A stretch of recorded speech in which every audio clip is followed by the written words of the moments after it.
back to more Final Fantasy XIV Online, where last time we officially started Shadowbringers as we become the Warrior of Darkness in the world of the First, a land of everlasting light, where there has not been darkness in many a year. This is the world where the Warriors of Darkness that were first seen in our world back in...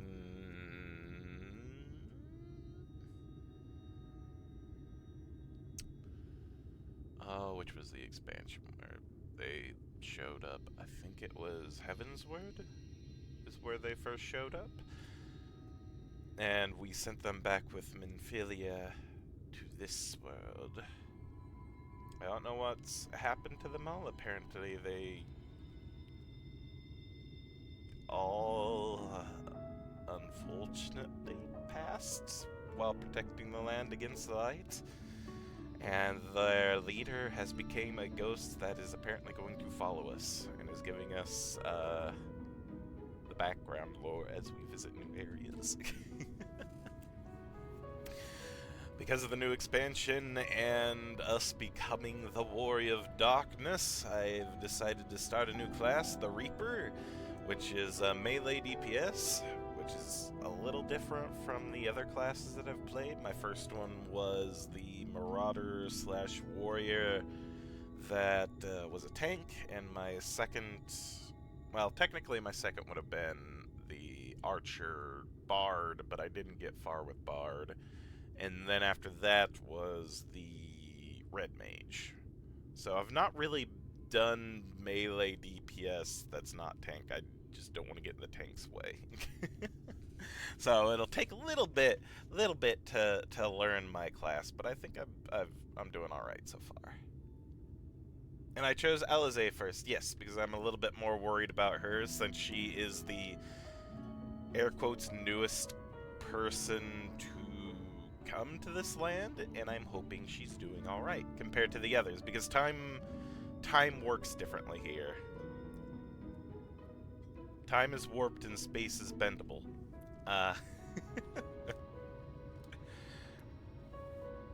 Everyone here has been apparently trapped in this land for many, many years compared to Alize, which I think has been a year, if not a little bit less, if I remember right. Yes, I am Spooky Slice. Also, hi Lucian, how are you doing? Hello, Ron Ron. Welcome to Ron Ron's Traveler. I have wares to empty your purse and fill your belly. Take your time, stare and sniff before you choose, but no drooling on the merchandise, yes? Hey, Vanilla. I like both of the twins. I just... And this is partly because of Heavensward, where we were with Alphino so much as well. I do want to get to know Alize a bit more, because again, we've had a few quests, and we spent a bit of time with her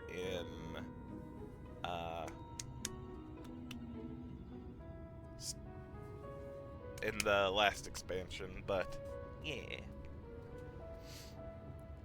Make sure you move around and see all your options before you select anything. Okay.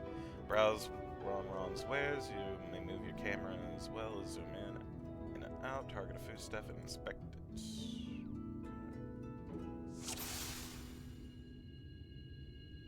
Interact with NPCs before items. Oh, is there a way to back out? Yes, back out. I don't even know who to speak with, or what to really look for.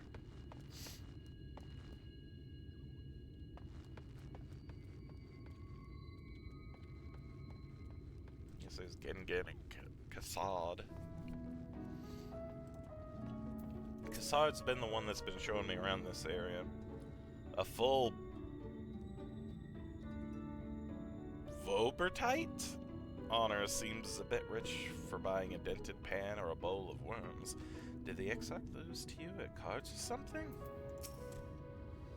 Runaround shop is best for eating. Crack your coin posts and gorge on the delicious delicacies.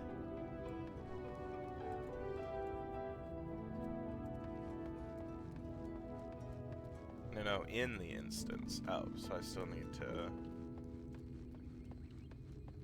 Okay. Let's talk to the material supplier. Oh, paprika, buffalo beans, gelatin, and sheep casting. Interesting.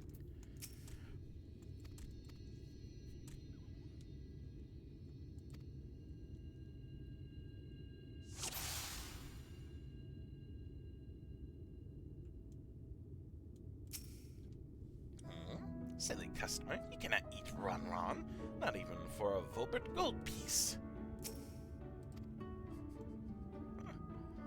We got worms, bread, meat, and skewers. Frog skewers.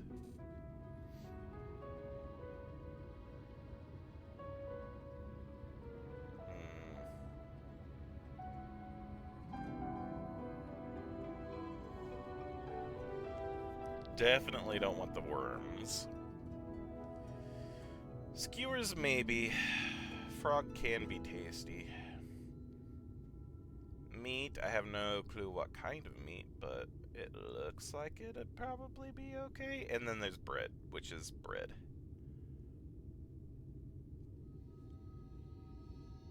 Let's see how far I can, oh, look at their waves when I like. Let's just go with the bread. I call that mush loaf. The middle is stuffed with bittersweet cactus fruit, so even if the bread dries out, it is still moist inside. Keeps you going in the heat. Oh, I have to look at all the stuff anyway. Alright, worms. Delicious. Just think of them as shrimp, right?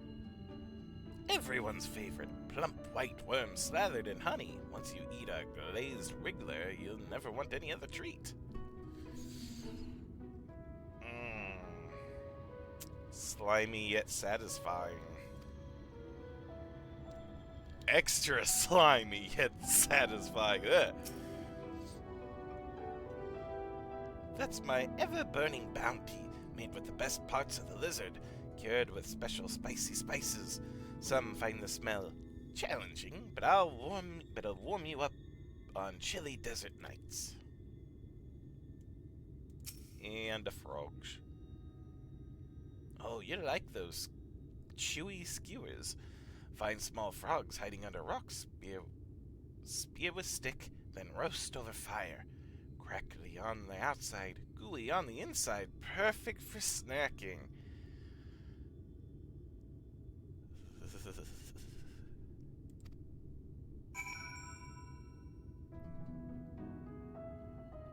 Look, I said frog can be tasty. I've had frog legs before. They are tasty. I do not still want my meat crispy on the outside and gooey on the inside. Thank you. They all look tasty, yes? Which to choose? Which to choose?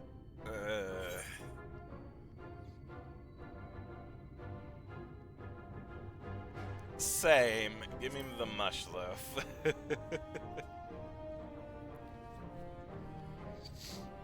Ah, very wise. You won't wither on the sands with a gut full of cactus fruit filling. You have the gold. And done. One Volberite honor buys you 40 loaves of bread. Thank you. You have that many? Awesome. Look at my face like,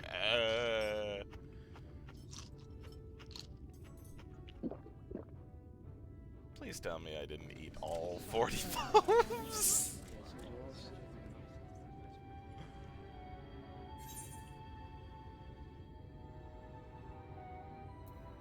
Yeah, I'm gonna say, I think I'll share the rest.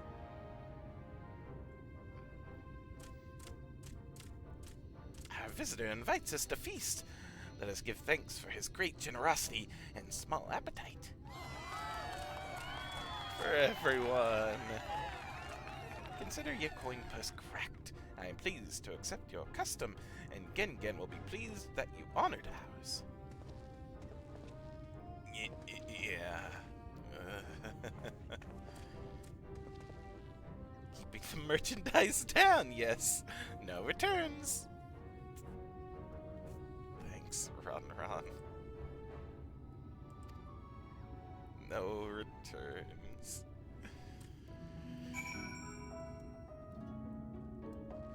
Oh boy.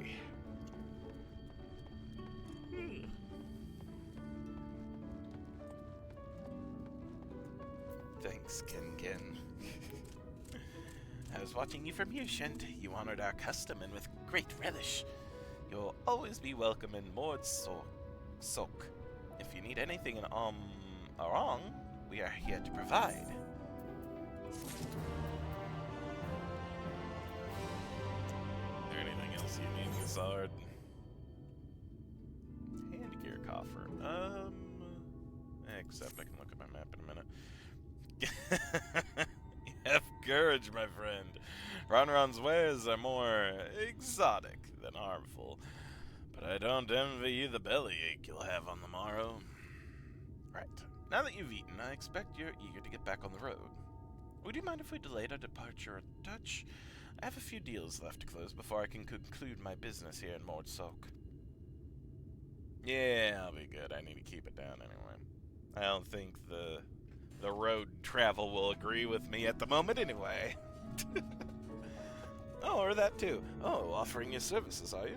Aye, well, an assistant would certainly help hurry things along. I have a receipt here for some goods that needs picking up from the market. All properly paid for. You just need to do the lifting and the carrying. Yeah, I can do that. I'll go and take care of some last-minute haggling then. See you in a bit. View the market receipt anytime during a quest by using the relevant item in the key items menu. Okay.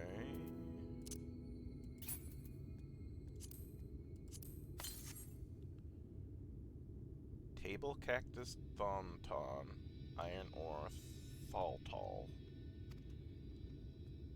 Oh. Nabeth Arang Antiques Mill to be collected from Mol. Okay then.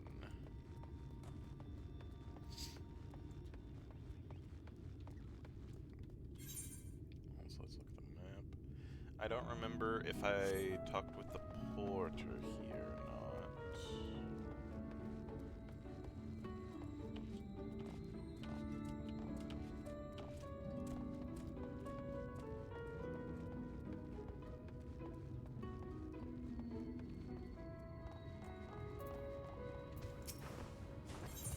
I did.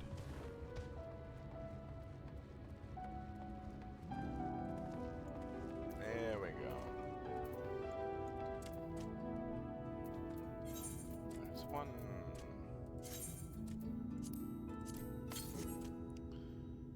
Thultol, yes. Then I need Thonton and then Momo.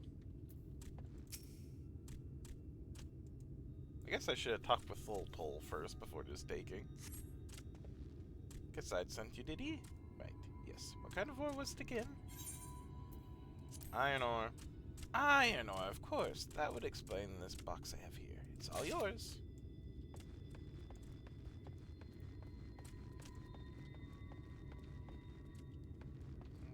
No, not armaments.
one was Momo, right?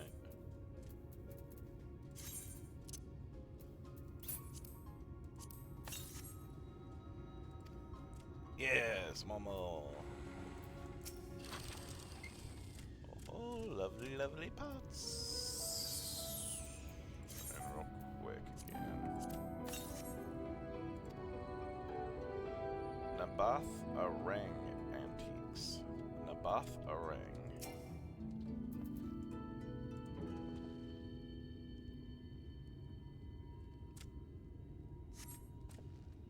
Hey, no touching. That merchandise is spoken for.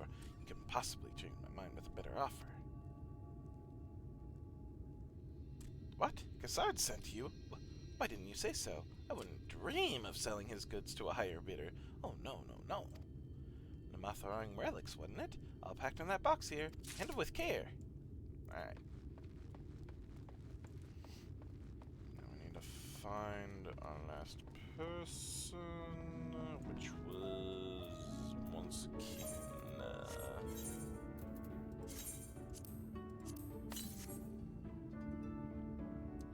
Thonton.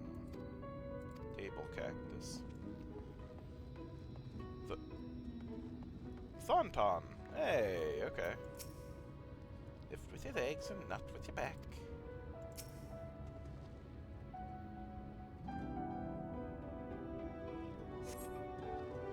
Came in with Cassard, yes, good, good. Finally stopped thinking about that sack. Please take your prickly purchase. I was thinking that was an actual table for whatever reason.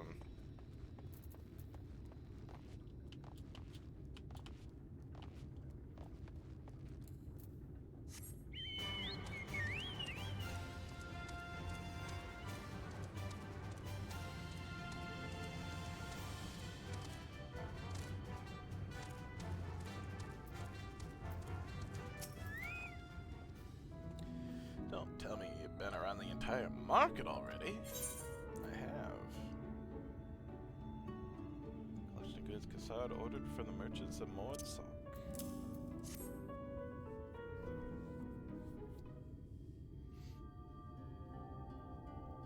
Aye, that's the lot, alright. Good work. And quick work, too, considering you've not set foot in the place before. Thought you only to sit in the city like the XIV. Something tells me you're not a stranger to visiting strange lands. Unfortunately, your efficiency presents something of a problem. I'd hoped to conclude all my business before you return, but it seems there's been some confusion over one of the orders I placed. I'll have to drag in my middleman and sort this mess out. I'm sorry to make you sit around and twiddle your thumbs. Sorry, it feels like an age since I last saw you.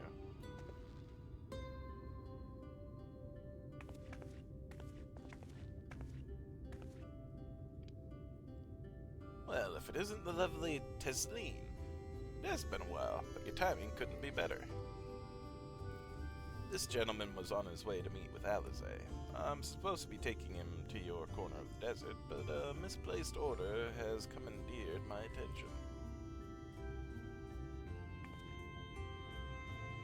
Wait, I know who you are. Alizé has told me so much about you. You're Shent, aren't you?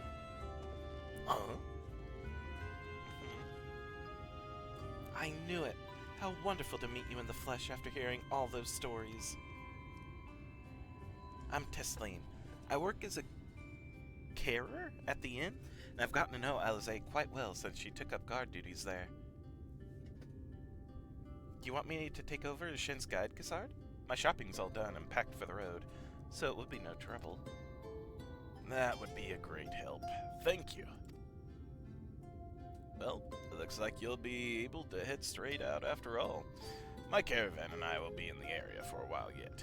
Seek me out when you had your fill of Amarong, and I'll send you back to the Crystarium. Alright, thank you. Ooh, I get a new arm gear, but I doubt it's going to be better than what I have right now. Let us see. Oh.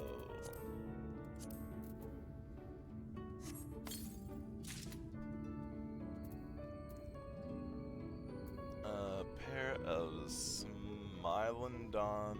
Smilodon skin gloves of maiming?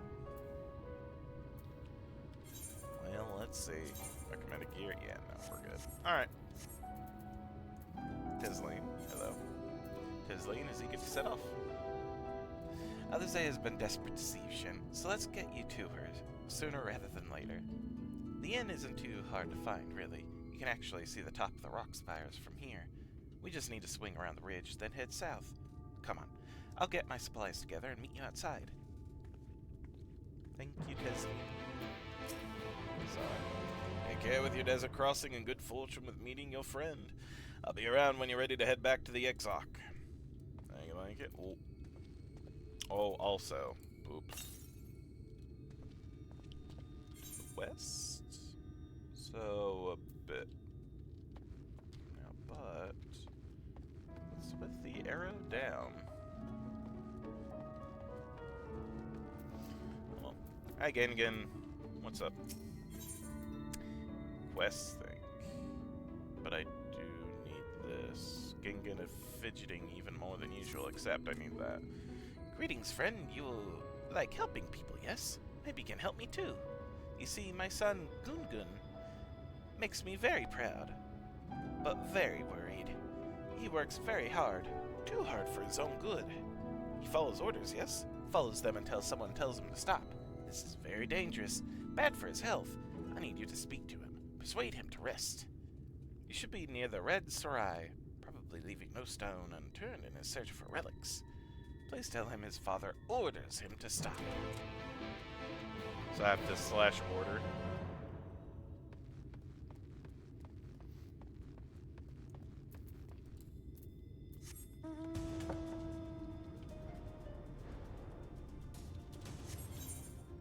So, I know there's another area to the north.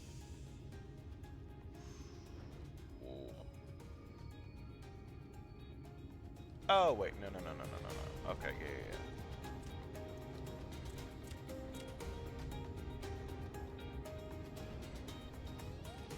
Can I just get a lift to that area?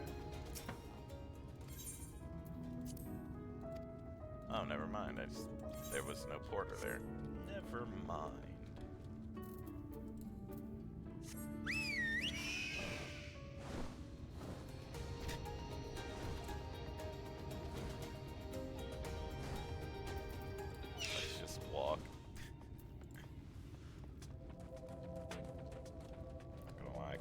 Fight things anyway, get used to...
Leg sweep stuns a target for 3 seconds.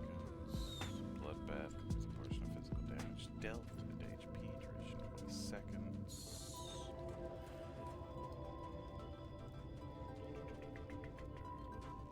And I just walked past where I needed to go because I don't got my skills too much.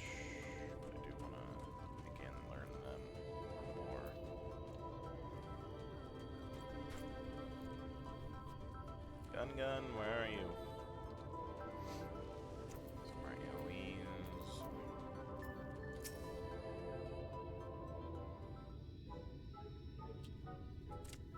Search the nooks, search the crannies, search high, search low. Oh, sorry, I did not see you there. Are you lost?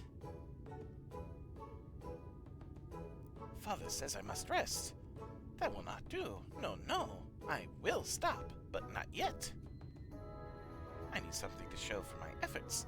All this grappling, all this searching, and still no shinies. You came here to tell me to stop, but if I refuse, your job will not be finished with it? That will not do either. Wait, I have an idea. If you help me find shinies, my job will be over. Your job will be over, and I can rest. Simple, yes? I don't know about that.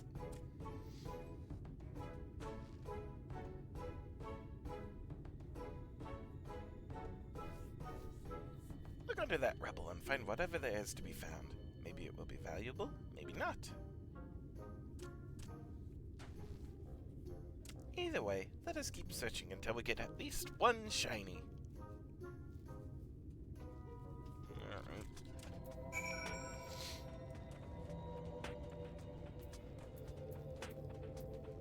Shadow of Death, deliver an attack with a bonus of 300. Justify flag with death design, increase damage to 10%.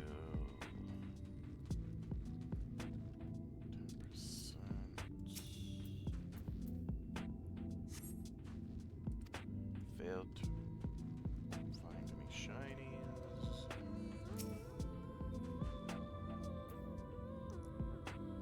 Extend duration of death design by 30. Your search failed to yield any shinies.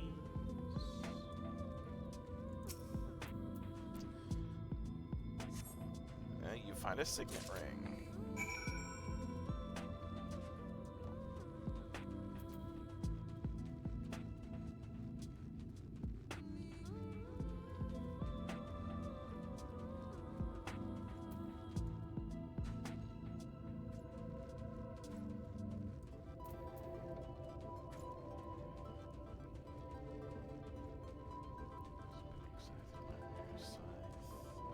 Soul Scythe.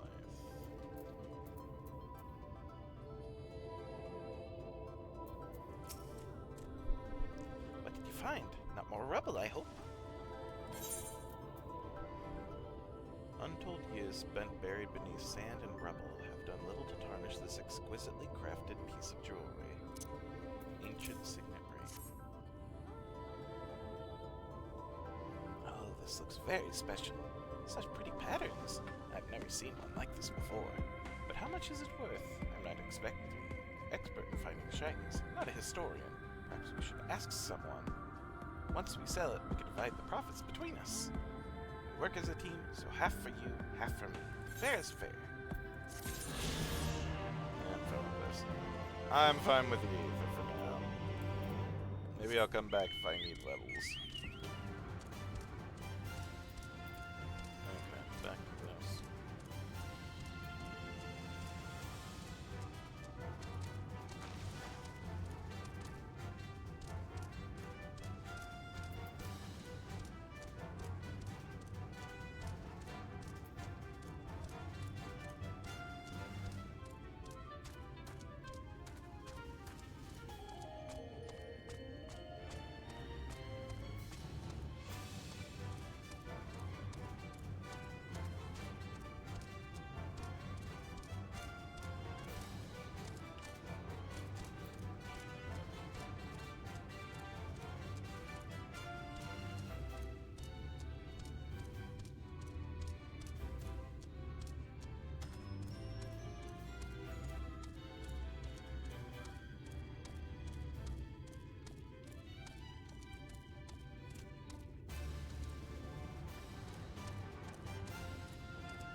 Okay. Hey, Tisleen? Oh, all set? Oh, I should probably mention the wildlife. While most of them will leave you be if you keep your distance, the local coyotes have learned to prey on folk heading home from the markets. I can usually swing a sword well enough to fend them off, but I may have loaded myself down with too many bargains today. Do you think you could handle any beasts that try to make a meal of us? I thought you might. Alize was always saying how much... let's get going, shall we? What'd she say? Tolba.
Come on out, Kane.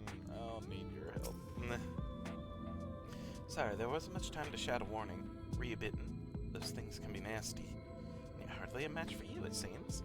I always thought Alize was strong, but in her mind, she was never... that makes sense. Well, we should push on. It might be best if you scout ahead and clear out any coyotes that have our scent. I'll wait here so you can fight without any distractions.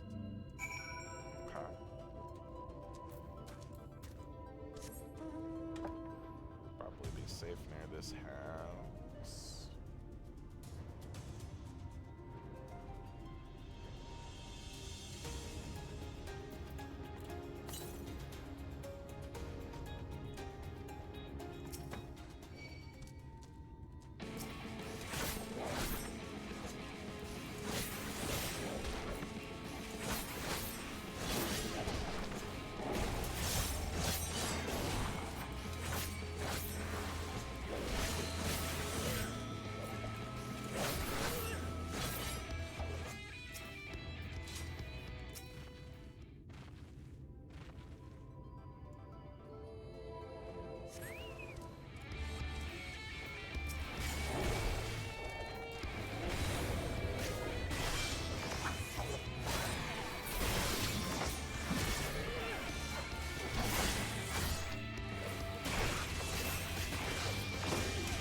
Oh, thank goodness you're back. I could hear the howling and the snarling from here. Frightful creatures. Let's hope the rest have seen your handiwork and know to avoid us now. I need to get these supplies back to the inn.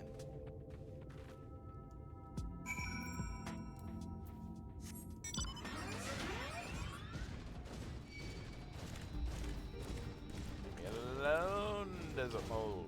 Or sand mole, sorry.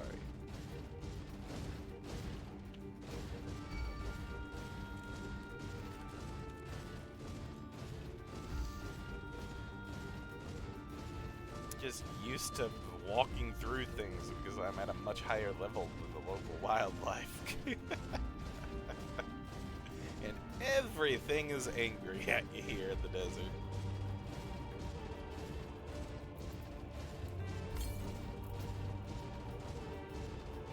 Location. Do the thing.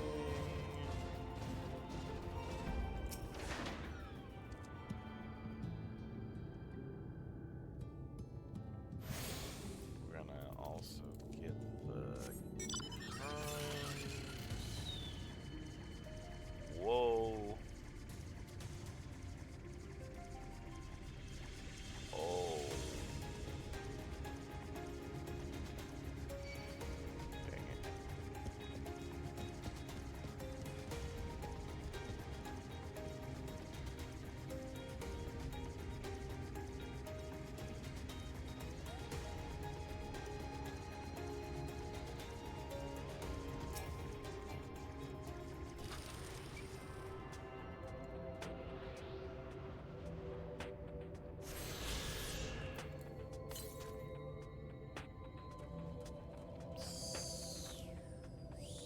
Southwest. This way more? I don't think it would be through this. So maybe over in this direction.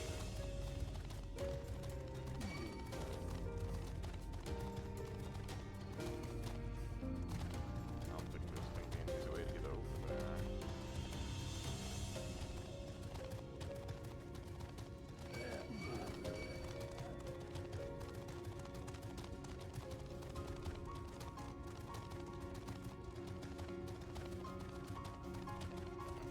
Yeah, we'll get over there eventually, probably. More than likely.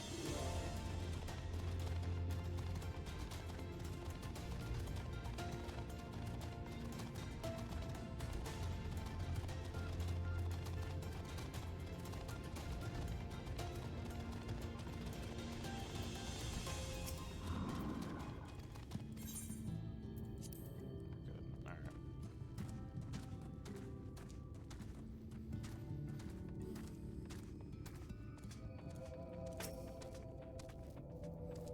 This is it. Thanks to you, I didn't need to drop my shopping even once. Come to think of it, I'm glad I didn't make the trip alone. It seems that you ended up escorting me. I'll have to repay the favor somehow. But first, let's head inside, shall we? Yeah.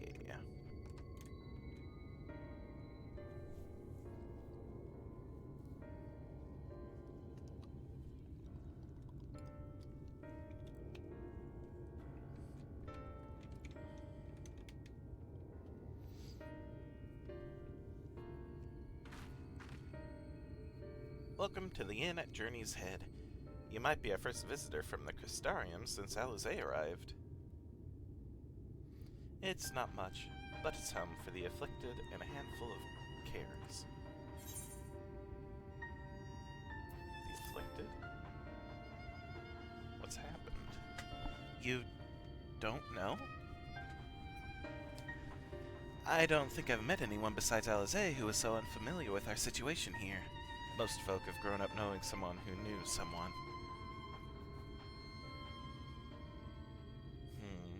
I might leave out something obvious, so it may be best to have Alizé give you the full explanation.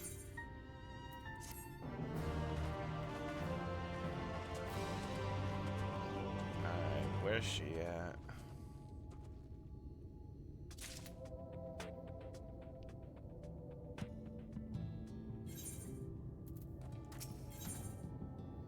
Following in her footprints. Desline casts her gaze around the inn, hoping to spot Alizé. Now where is she? So I'm gonna have to ask people if they've seen her. I think she might be out on patrol. You could wait, I suppose, but why not go and surprise her? She usually takes a look at things from the watchtower first, so you might be able to catch her there. It's not far. Head out to the south side and you'll soon see it. I'll stay behind in case she comes back while you're gone.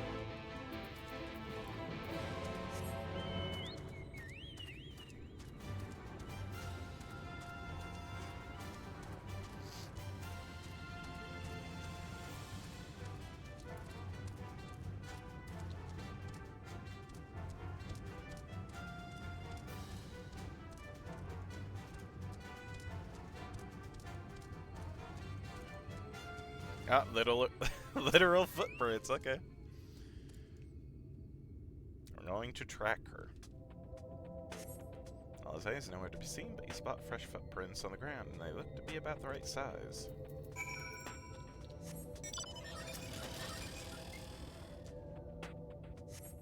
Small footprints leading off to the northwest.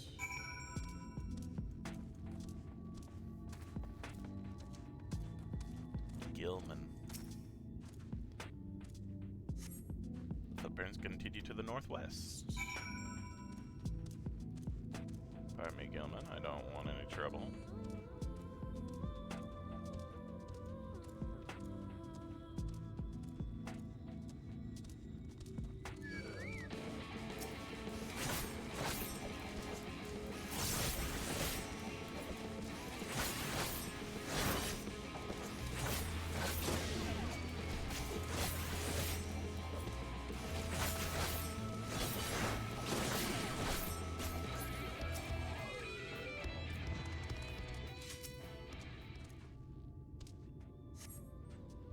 Footprints curve to the west.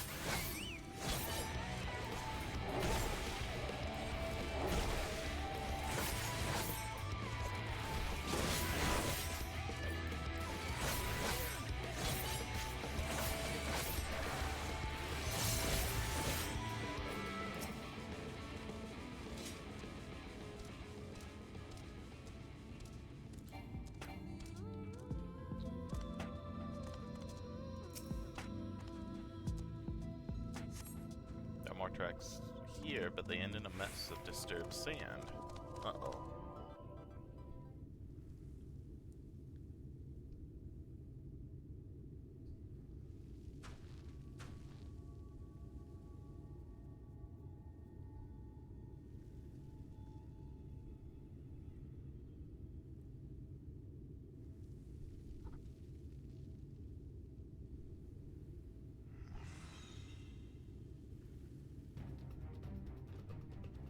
Get back here!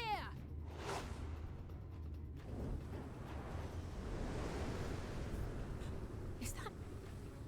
It can't be. And why not? Nice. Very nice. Awesome. She's still a red mage.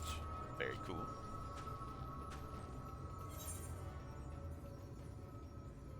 Impressive. Just a lesser sin eater. Nothing to write home about. I knew you'd turn up sooner or later, but I had been hoping for sooner.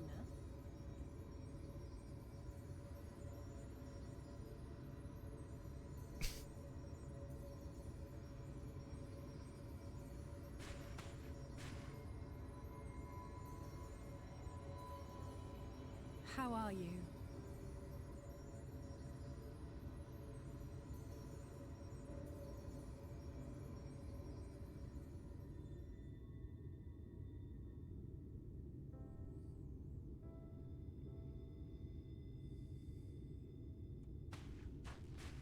We've fought them to a standstill, then.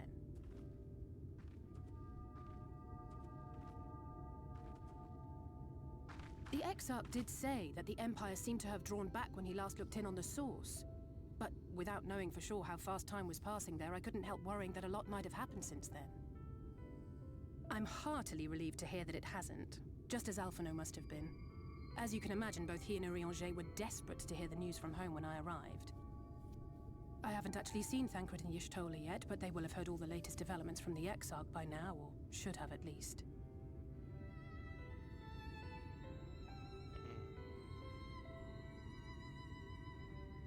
When I think of how frantic Tataru and the others must be, I want nothing more than to rush back and reassure them. But we still haven't found a way to reverse the summoning. And even if we had, we couldn't just ignore Urielge's vision. He may use 10 words where one would suffice, and they may often obscure as much as they reveal. But on this matter, he was as clear as day. I do not doubt for one moment that he saw what he claims. Nor how difficult it must have been to speak about them. The 8th Umbral Calamity and your death aren't exactly topics for idle conversation. As much as I might want to go home, I don't want to go home to that. We can't allow the rejoining to happen, which means we have to save the first from the Sin Eaters.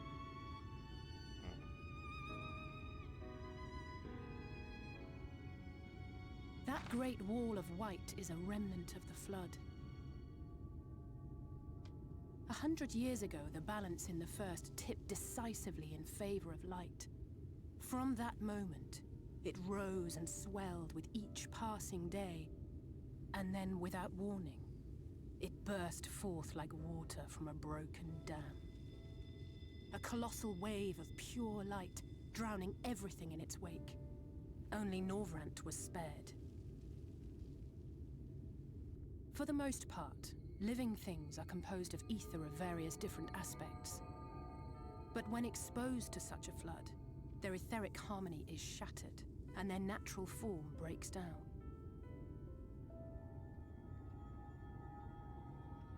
Then they either perish, or are warped into mindless abominations.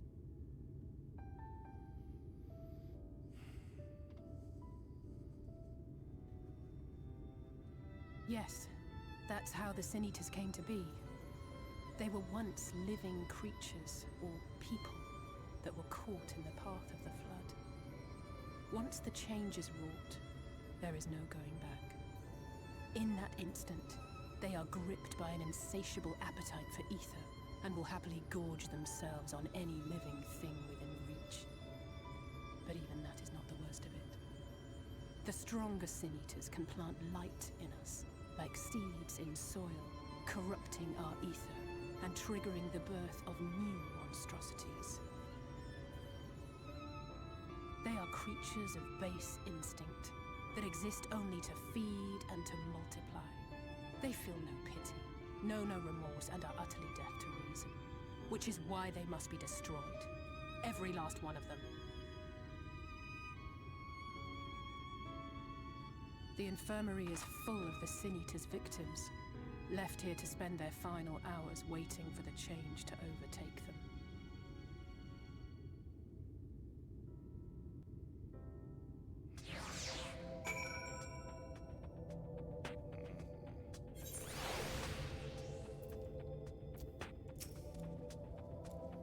Just a matter of time. More for some, less for others. Those patients will all become monsters in the end. To add insult to injury, the afflicted are feared, shunned, cast out of society, and exiled here to the edge of the world. The only good thing I have to say about this hellish place is that it has served me well as a training ground. Kesleen and the others have also been freaking rude ancient lizard. I'm having a conversation here.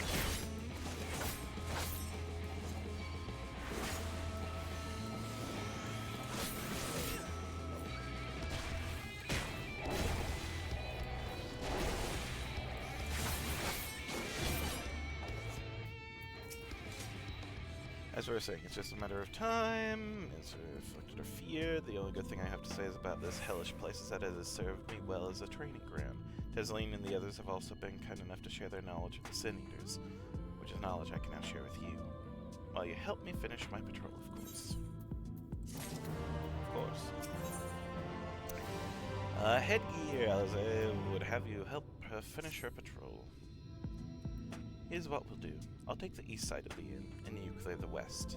That way, you can have an undiluted experience with the resident terrors. These marks on your map are where the usual trouble spots are. You can assume that any beast with a white hide or carapace is a Sin Eater, but you'll know for sure soon enough when they come slavering after your ether. Remember, it's kill or be killed with these monsters. Once you've slain whatever's prowling around out there, we can rendezvous back at the north entrance. Good hunting.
did you fare? Do. I thought there might be one or two lurking on the fringes. Nothing out of the ordinary for this area. I expect you noticed it yourself, but individually, these lesser sin eaters are no more deadly than any natural predator you might encounter in the desert. It's when they appear in numbers that they pose a threat. Much like the void scent, they have an unfortunate tendency to flock to the strongest of their kind. Thus, when a powerful sin eater goes on the hunt, it might be attracted by a veritable swarm of weaker kin. Imagine an army of such creatures descending on a village or a hamlet. That's the basic idea behind my patrols, to cull their ranks often enough that their numbers won't be overwhelming when the big ones come out to play. You've certainly helped on that front. Let's report our victories to Testing, shall we?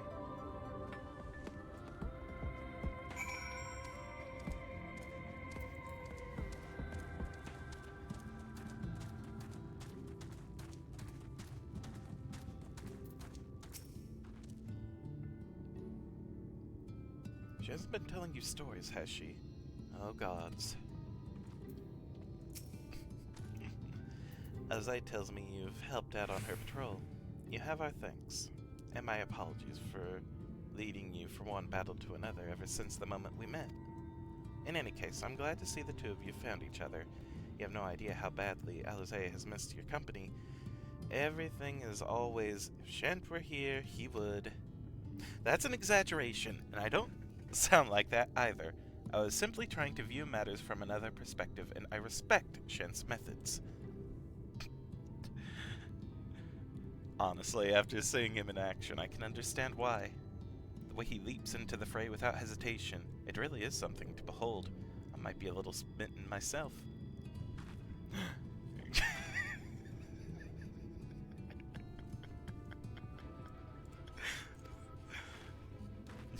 I'm only teasing, though I've no doubt he deserves all the admiration he gets, just as you do.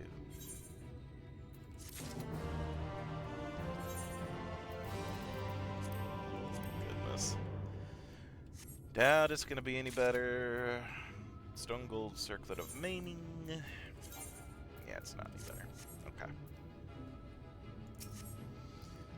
This is what I get for sharing. Maybe I'll just head out on another patrol. Ghislaine has the air of a woman being pulled in 10 directions at once. I'd love to lay out a welcome meal, but the duties I put off when I went to the market are still waiting for me. There are 101 things that need doing. I'm sorry, but would you mind waiting here with Alizé? What, and twiddle our thumbs while you work yourself to death? Surely there's something we can help you with.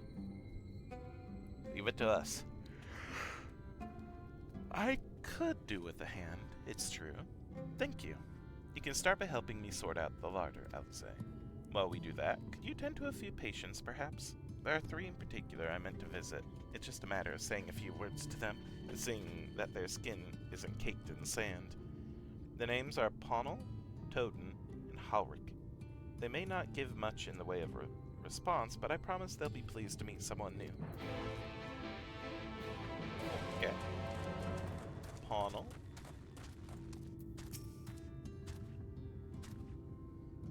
Doing okay, Ponel? Thank you.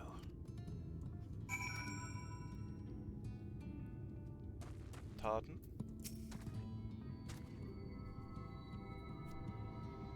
Let's get you dusted. Tan glances up at you blankly, but you notice the tension in his face eases slightly.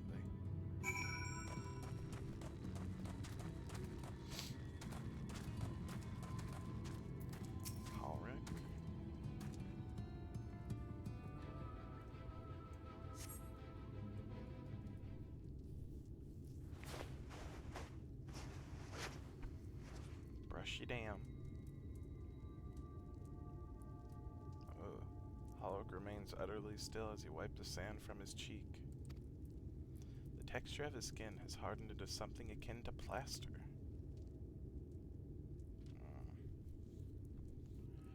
That doesn't seem quite right.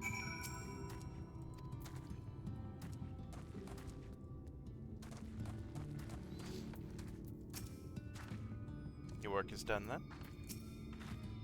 You've seen to the patients. How were they? Ulrich seems a little heartened. Good. That's good. I knew they would enjoy meeting you. I'm concerned about Ulrich, though. I'll have to speak with the other carers, but I think his time may be near. Shall leave you to have that discussion then.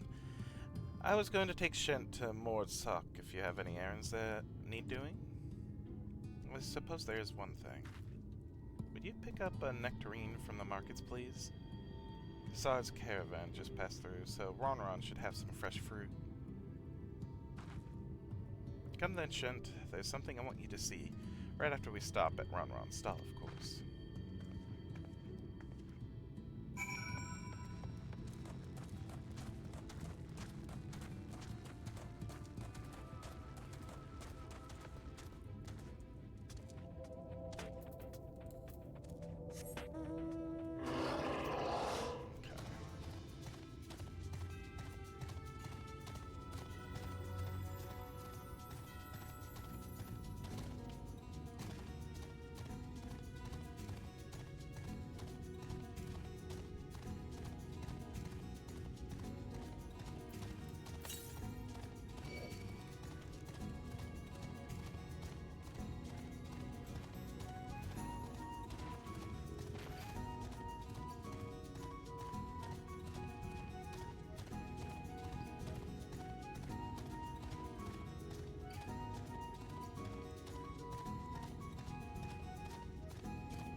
Let's see about that nectarine, shall we? Hey, Ronron. Oh-ho, back again, are you? You need another taste of Ronron's wares? Actually, we were looking to buy a nectarine. Do you have any in stock? Oh, yes, nectarines, peaches, grapes, fresh and juicy. Given how richly you cracked your coin purse with me, I might still owe you food. Here, take this, free of charge.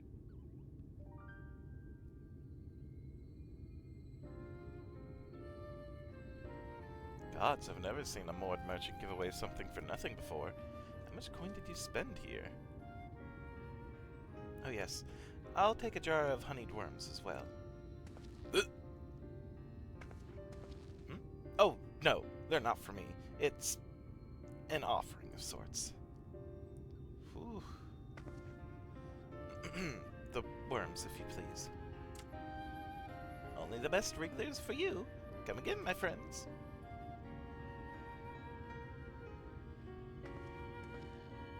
Right, that's our shopping chores taken care of.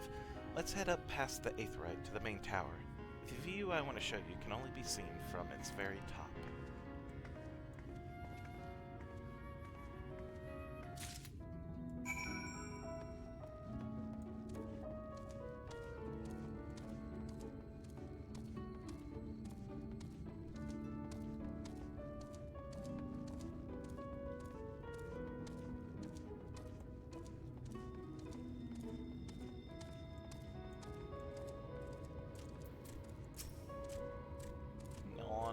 Something?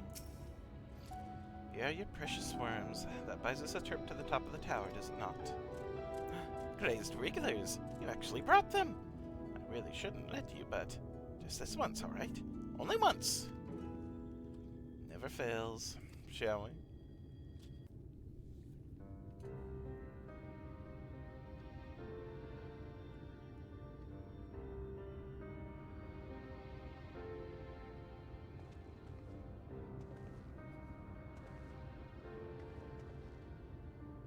Look, over there, where the wall is broken.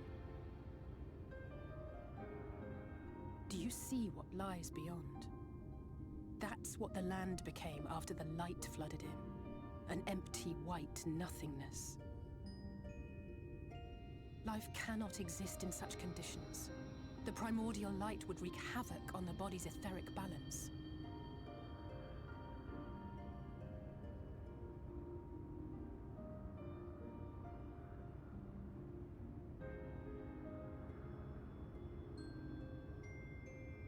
That nectarine you bought, it's Halric's favorite fruit.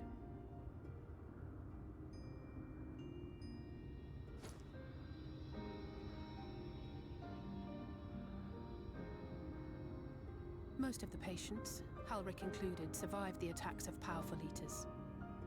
But their fate was sealed all the same. The monster's corruption has entered their bodies, and their very essence is being subsumed by light. The twisted state of the world itself just makes matters worse. Under normal circumstances, a person's ether naturally tends to equilibrium. But for these poor souls, the opposite is true. Sooner or later, every single one of them will turn.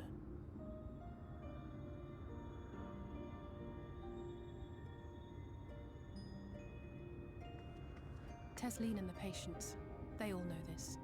They know what has to be done before the change goes too far, before the eater within takes over. The preferred method is mixing poison into their favorite food. In my time here, I've borne witness to a lot of last meals.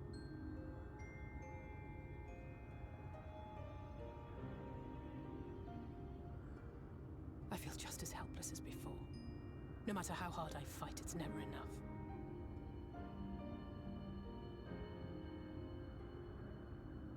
But it's a war I mean to wage, nonetheless. Speaking of wars, do you remember how I made you promise not to leave me and then promptly collapsed? Well, let's just say I had a few choice words for the Exarch concerning the timing of his summons.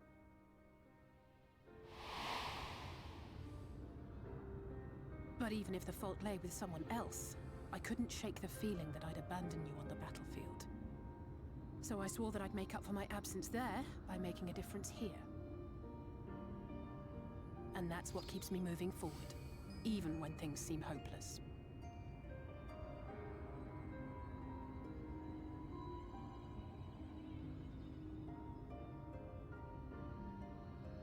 On which note, it's time we headed back.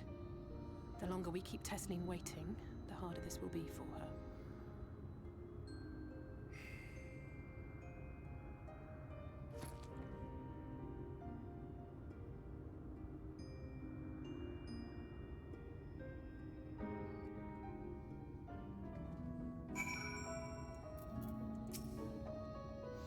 I'm glad I was able to show you that. When it comes to understanding the catastrophe which befell the first, one glimpse of the empty wasteland beyond the wall is worth more than an hour of Yaranje's lecturing.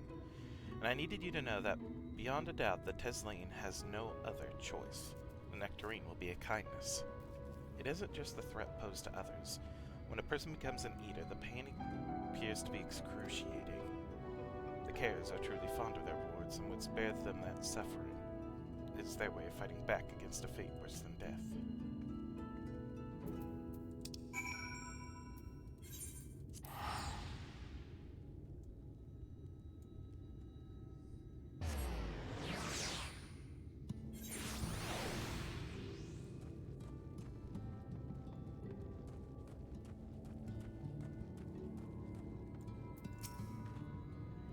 Go ahead. I think she's been waiting for us. You're back. I hope you had a nice time. Did you manage to find a nectarine? Plump, sweet-smelling nectarine.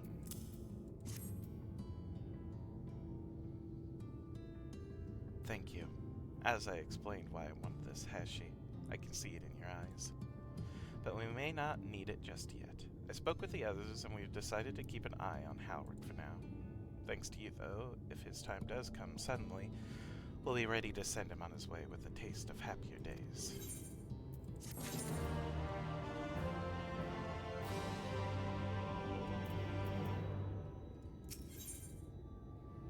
The time left to us.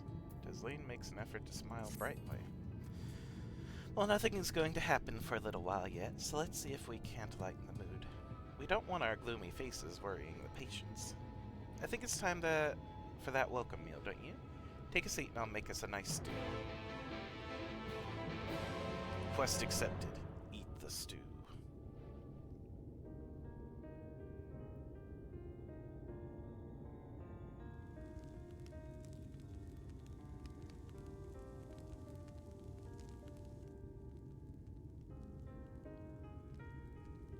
Speak up if you'd like another helping. I made a little bit more than usual today. And you've added something special to the broth, if I'm not mistaken. Aye, well, it's not often we have visitors from the Crystarium, so I may have thrown in a few extra bits and bobs.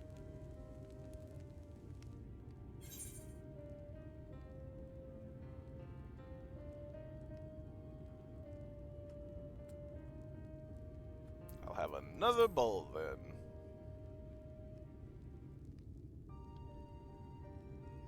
That's what I like to hear. Give me a moment to warm up the pot.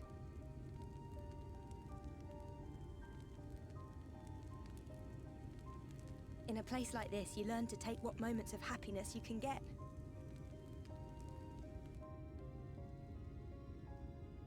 I remember when I first came here with my mother.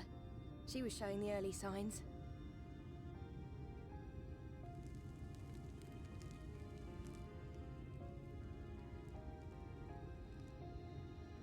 I knew there was no way to save her, but I just couldn't face what needed to be done. That's the way of it for most people. Why they travel from arms to stay here. Beaten, broken souls come to wait out the inevitable, to receive the mercy of a painless death.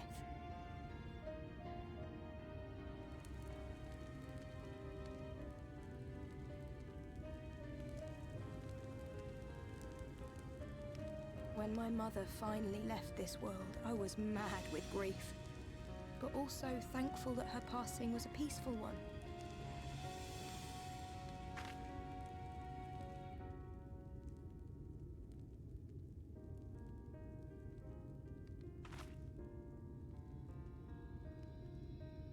It's never easy, ending a life you've cared for, even when you believe they go on to a better place. I often find myself wishing the Warrior of Darkness would come and do that part for me. The Warrior of Darkness? You've never heard the tale?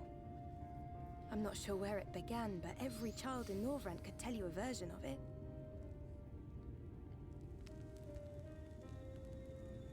Warrior of Darkness, servant of death, take care of our souls at our dying breath. Let sinners and eaters of sin go with thee, that all may return to the sunless sea. Well, that's the version I was taught anyway. It's just an old bedtime story. He's certainly never deigned to visit us here. Which is a good thing, surely. He sounds rather ominous. Do you think so? I always liked the idea that he treated every soul the same, even the Sin Eaters.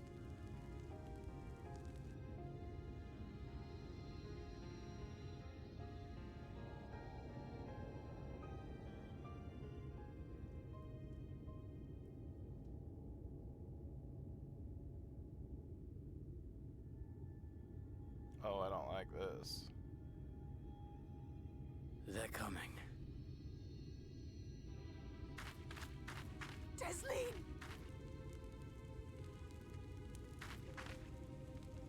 Have you seen Halric? I swear, I only took my eyes Oh, off God him damn for a it. moment. Ah!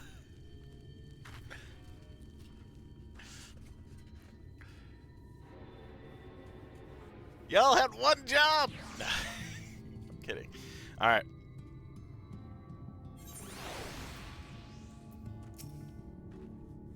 Where could he have gone? This is my fault. The patients were acting strangely and I let it distract me. Chent, Elize, we have to go look for Halric. I don't know what's gotten into him, but if he's wandering out there alone, we'll assign search areas and split up. Any idea where he might be headed? No, he's never done anything like this before, but it can't be a coincidence that the other patients are suddenly so agitated. They can sense something. In any case, let's keep the search close to the inn. Halric isn't very sure on his feet, so he won't have gone far. I'll search the east side. Please, Halric, please be alright. I'll cover the north and the west. You take everything from here to the south.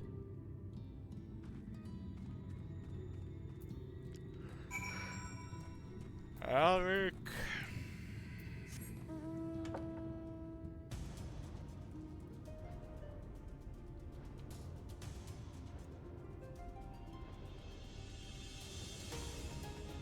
Don't look at me.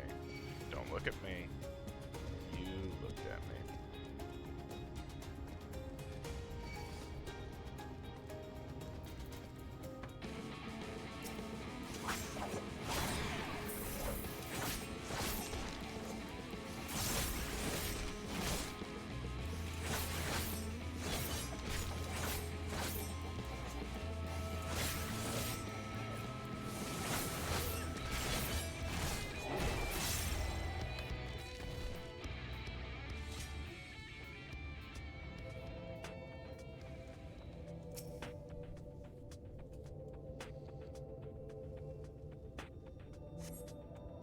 See no sign of Halric. Maybe he went for the west.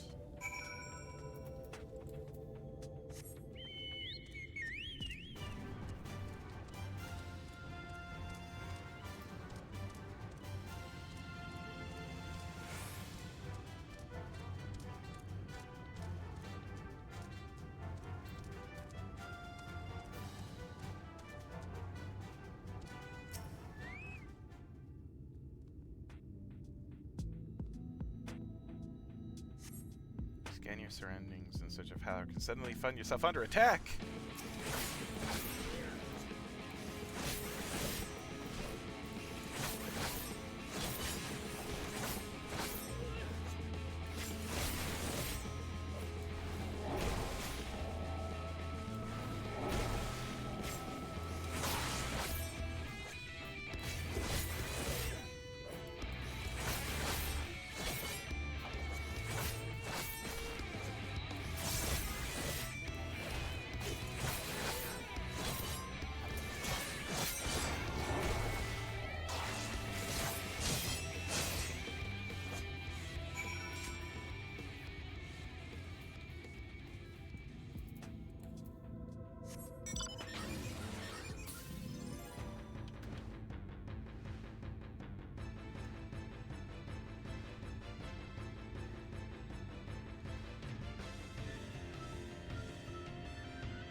Go.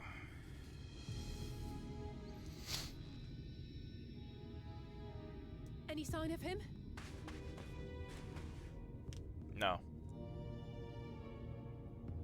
No luck then. But he surely can't have gone far. We should the keep looking. music. The Sin Eaters are out in force, and if we don't find him soon, you can be sure they will.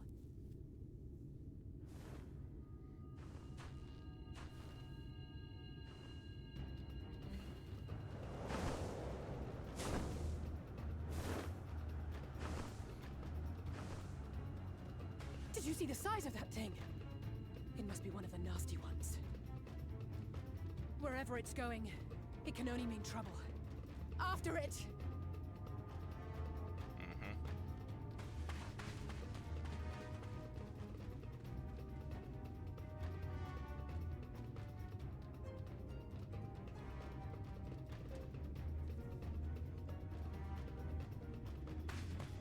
There it is! Is that...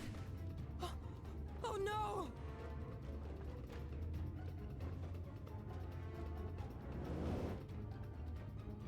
Halric!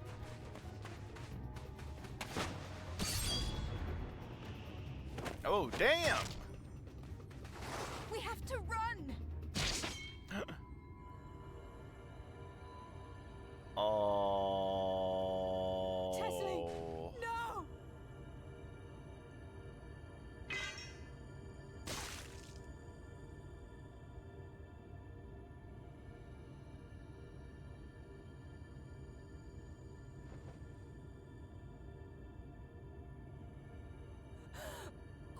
deserve happiness, wherever we can find it.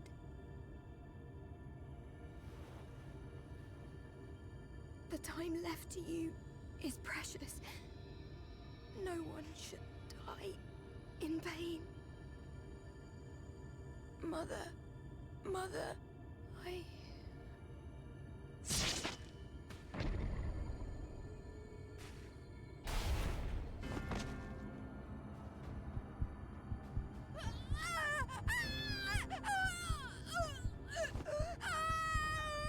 Oh, God!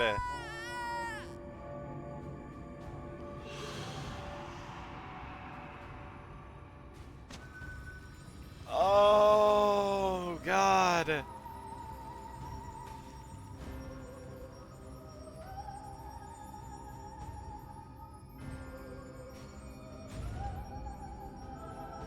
Oh, I hate it! Oh, God!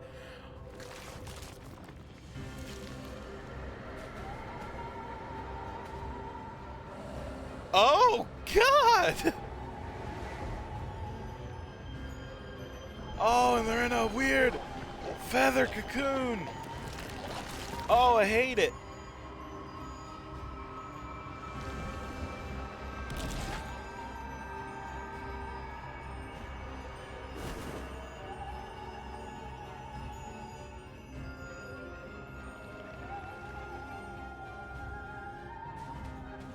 No.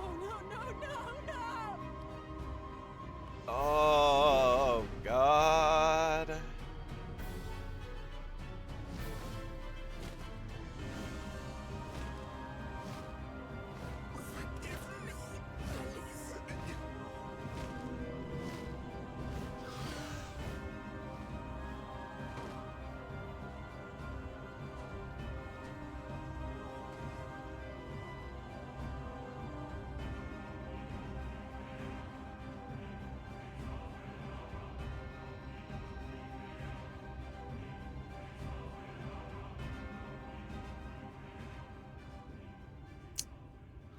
Welcome to Trauma Bringers. Got complimentary trauma with a side of sadness. Just a side.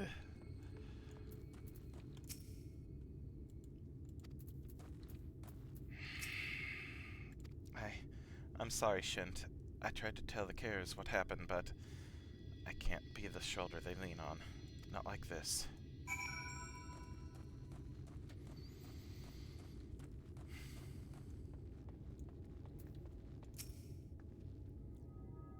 It's just so unfair. Teslima's always so cheery with the patients, telling them not to be scared, that there wouldn't be any pain. Of all the people in the world to suffer such a fate.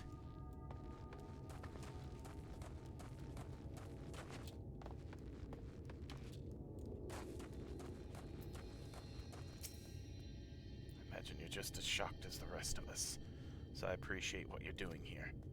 Me? I can barely... I don't have the words. Without a body, we can't even give her a proper burial. And she cared about that sort of thing. About giving people the chance to say their goodbyes.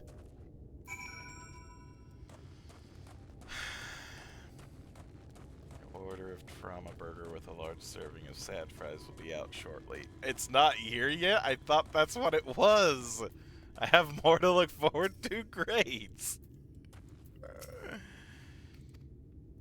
Halleck is as unresponsive as ever. He stands motionless, staring up into the sky where the Sin Eaters made their escape.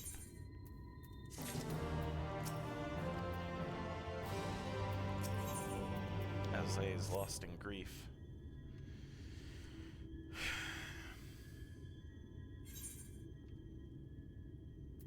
Alzay. Thank you. What you're doing, it means a lot to them. To me.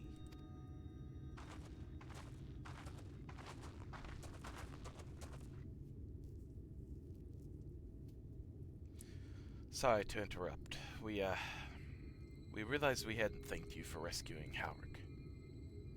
You weren't hurt at all, were you? Hurt. There wasn't even a fight. I was too late. Too slow. And I thought I could protect you. You can't blame yourself for things beyond your control. You brought Halric back safe and sound. No one could have done any more. I'm sorry, but I've come to a decision. I won't be continuing in my role here. I hope you will forgive me for leaving you, and that you will delay Halric's last meal for as long as you possibly can. Not until it's too late, of course. Just give him what time you can.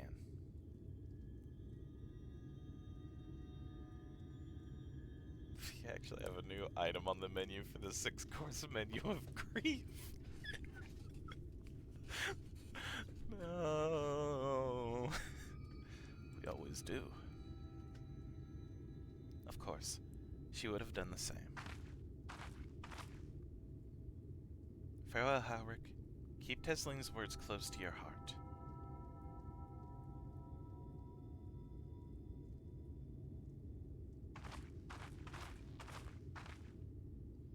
Wait, you're leaving this very moment? I understand how you must feel, but surely this is a bit hasty. Do you even have anywhere to go? I have a destination in mind, yes, and a purpose. This damned light, building without cease. It's the reason we can't save those corrupted by the Eaters. What if we corrected the balance? Even if we're only little by little, even if it took years, it would surely make things better. Now hold on there. Everyone knows there's too much light. But how could you ever hope to get rid of it? You'd have to change the whole world. That's right. We should return to the Crystarium. I may not be able to repel the Eaters on my own, but I can still use the skills I've gained here to hurt them.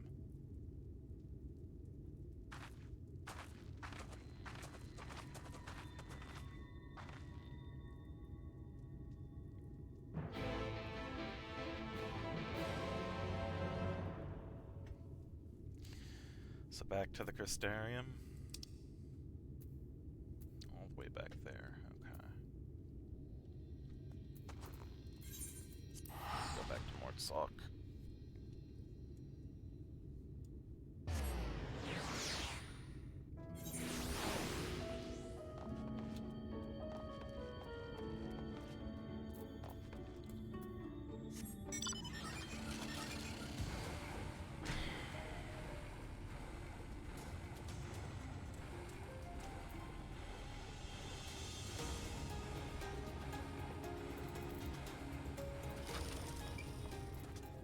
Oh, I know why I hit that for. I hit this.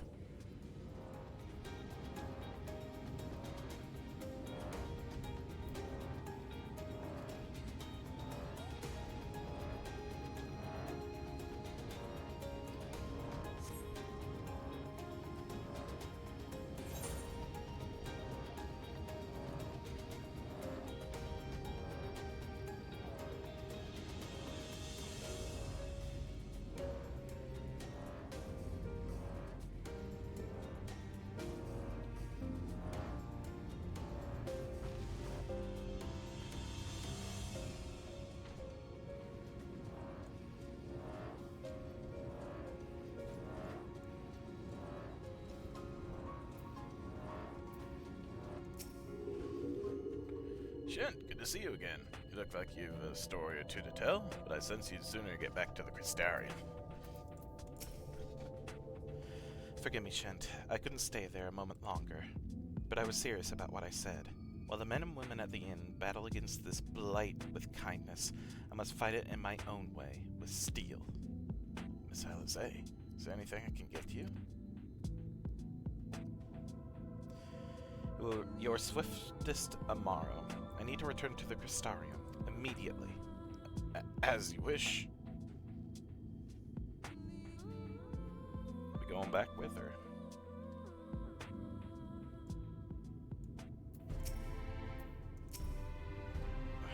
Remind me to wear goggles if we ever fly over Amarang again. I barely got the sand out of my eyes. But the wind did help to clear my head at least. I think I'm ready to meet with Exarch. We we need to talk about how we're going to wipe the Sin Eaters out, shall we?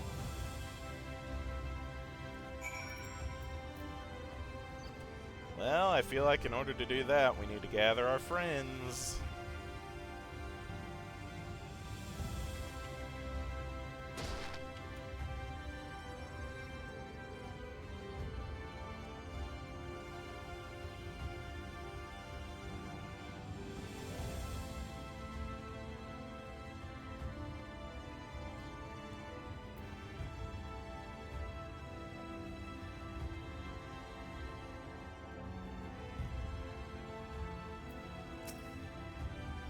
Business with the Crystal XIV.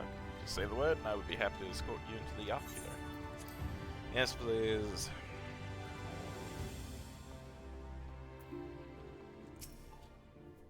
I see you're reunited with Alize, but I dare say you've found little else to celebrate at Amaral. Thank you for seeking me out, Shent. It meant a lot to have you there at my side. I was tempted to set off again the moment we had decided upon a direction. But you have still to visit Alphino, haven't you? If I know my brother, he'll be on the cusp of discovering something vital to our success, if he hasn't already. I'm content to stay here and consider our options for the time being. But don't keep me waiting too long, eh? Of course. Alright, Alphino time.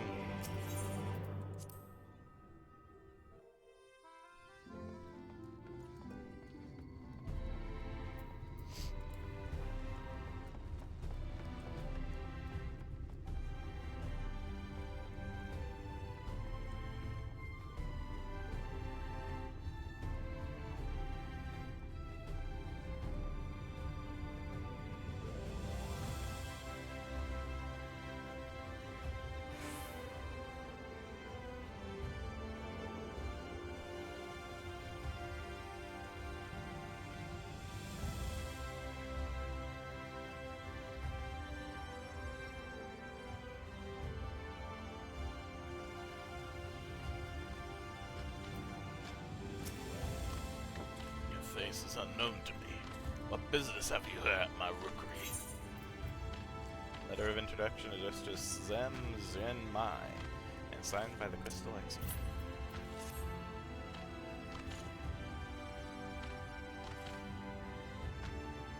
Signed by the XIV. This. Yes, I can provide you with an Amaro for passage Colusia. Will pick you out a friendly will. Amaro are often used for travel then? That's right. Mounts like my grey friend over there are common sight in these parts. But I gather you hail from further afield, more accustomed to chocobos, perchance. I hear there are a few places where they ride little elves. Seeing as you are plainly unaccustomed to riding Amaro, I think it best I accompany you on this flight myself. Any Zune worthy of the name could do it, of course, but the Exarch sent you to me. Ensuring you arrive safely is my responsibility. Gather your things and meet me at the Amaro launch. One of the junior tamers will attend to you while I ready the mounts. Well.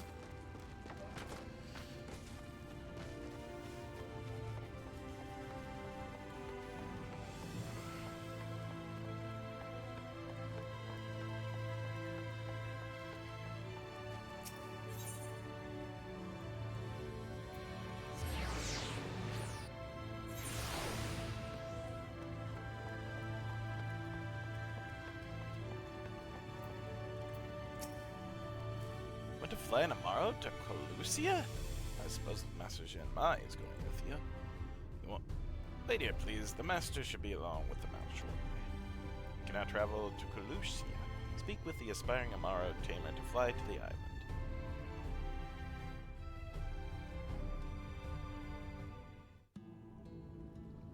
The whistling breeze, mute. The pounding surf, frozen. Time itself takes a breath. At light's edge, all is perfectly still. The world captured in a painting, locked in a moment. Music, faint and fleeting, drifts coastward on the lifeless air. And And in the distance, beyond the broken earth, a city beckons. Huh.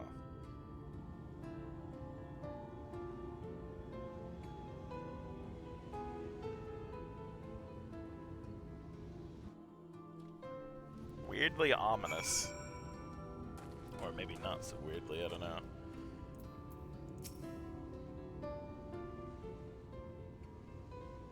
We are arrived. This is Cracked Shell Beach, on the eastern coast of Calusia. You should be safe here for the present.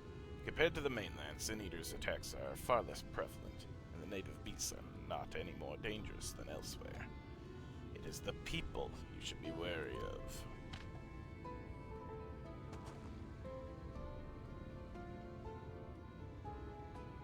Spy you that city in the distance. That is Yulmore, the island's main settlement. It rivals the Crystarium in scale and was once an ally in our battle against the abominations. Once.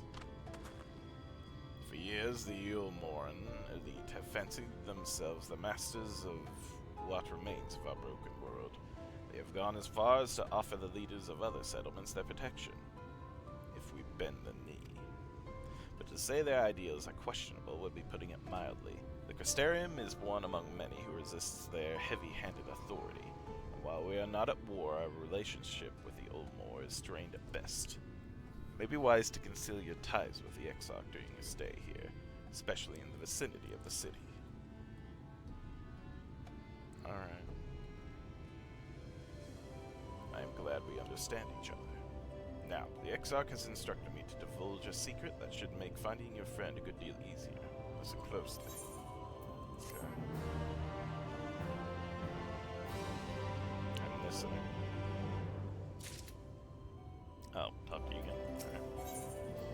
Whatever Semesdej Mai has to tell you, he plainly deemed it worthy of your undivided attention. If you head south along the coast, you will eventually come to a fisherman's shack. A friend of the Crystarium lives there, a man who goes by the name of Ivor. Ivor keeps an eye on everything that happens in Calusia. He'll be able to point you in the right direction. Just hand him a sprig of thyme, and that will let him know you can be trusted. Yeah, there should be enough. Find your friend. I will stay here with the Amaro until you're ready to return. Thank you. Hobgoblin?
Back at you with the cane.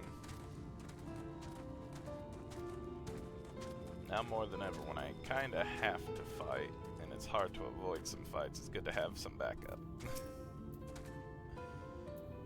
What are you after? Fish? Crab?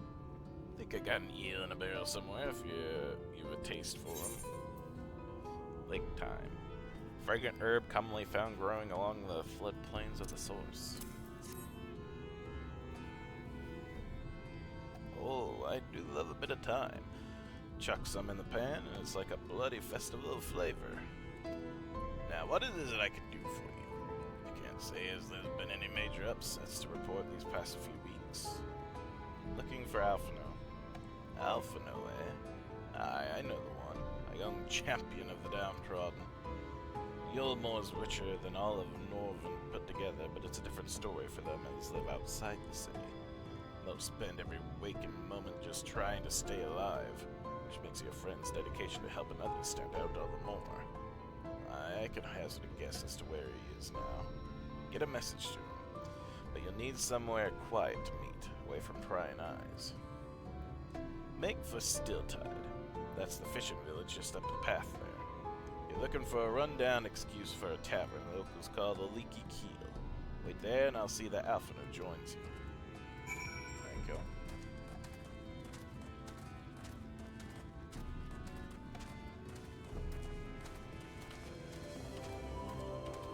Pardon me, hobby.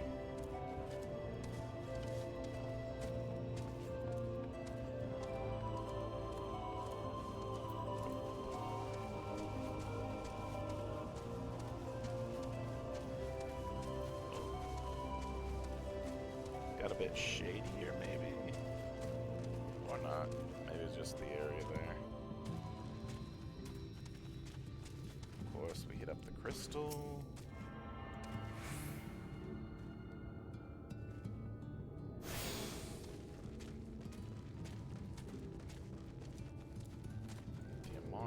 Keep.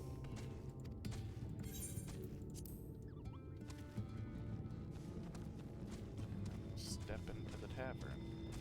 The Leaky Keel. Hello, Thiva. Yes, dear.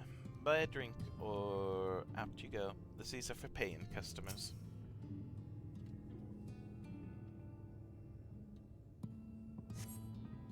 This your first time in a tavern? It's customary to buy a drink if you mean to loiter. What'll you be having? Ale. A fine choice. And what'll you be paying with? Have some gill. Well, now, those are exotic. Where do you come by coins like that? I'm sorry, dear, I don't doubt they have value, but I don't have a touchstone to test their purity. I'm not about to be begging for one from the neighbors, so we'll just have to come to some other arrangement. Here's an idea. There's a common to the north where we grow our vegetables, but lately the pests have been eating more than them than we have. What do you say to a little bit of extermination work? I want you to squash any vermin you find, then visit the caretaker and give him an earful from me for sleeping on the job. He'll be in the old silo next to the fence, snoring like as not. Do that for me and you can laze about here as long as you like. I suppose I can do this.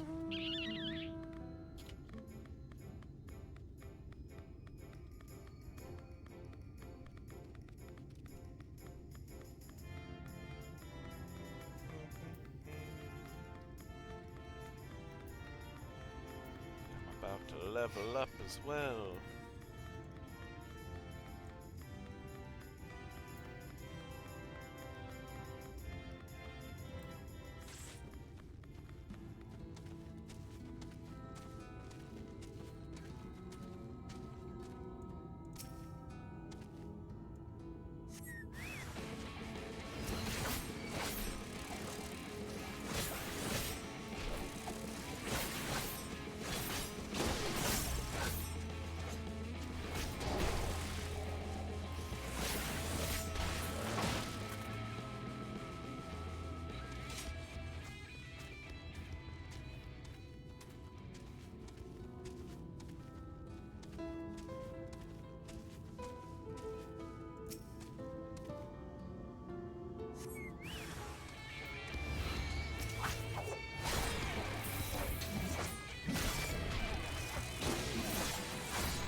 Barn door.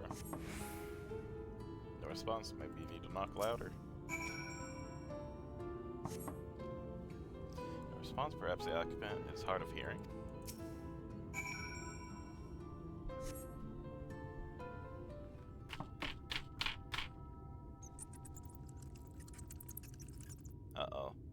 hear a faint squeaking from the room beyond. Time to bust in and save the day, brave adventurer.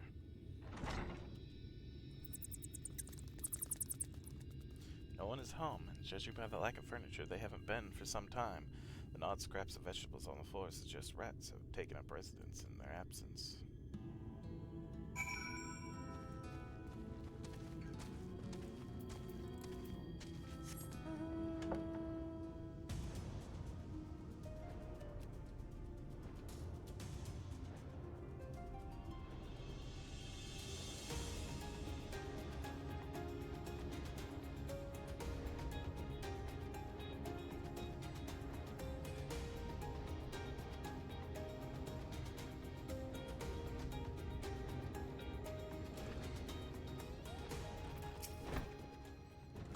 Back, dear. What did that good-for-nothing caretaker have to say for himself?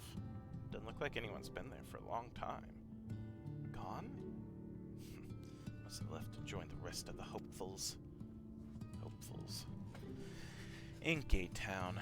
Outside Yulmore? You don't have a clue what I'm talking about, do you? Here I was thinking you're another dreamer.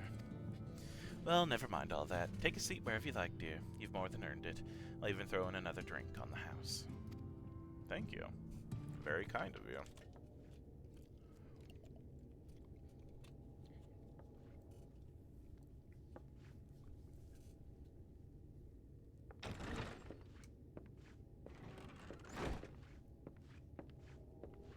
And how is business today, Mistress Theva?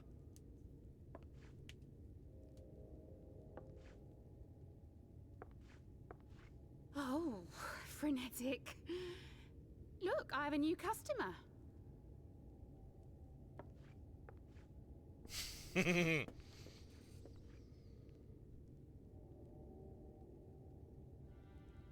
Hey, is good bud. to see you, my friend. Good to see you too. Frickin' worrying me by headed towards into the barley seems Empire on limited. your own, you They should produce the better foolish harvest than the fool. last. What, just like that? Oh, well, Fino, you really are a dear. Well, I'd best be tidying up some of those empty shacks before the pests move in. Keep an eye on the place while I'm out, eh?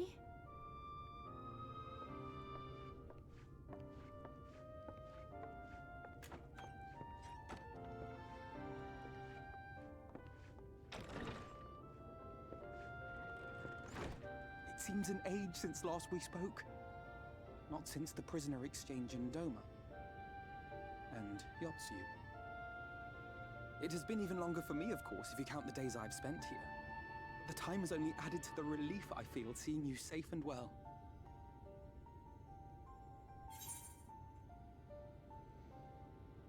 Me, I was more worried about you.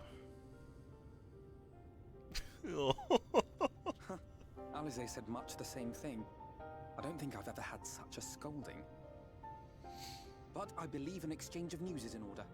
Come, tell me of your arrival and all that came before.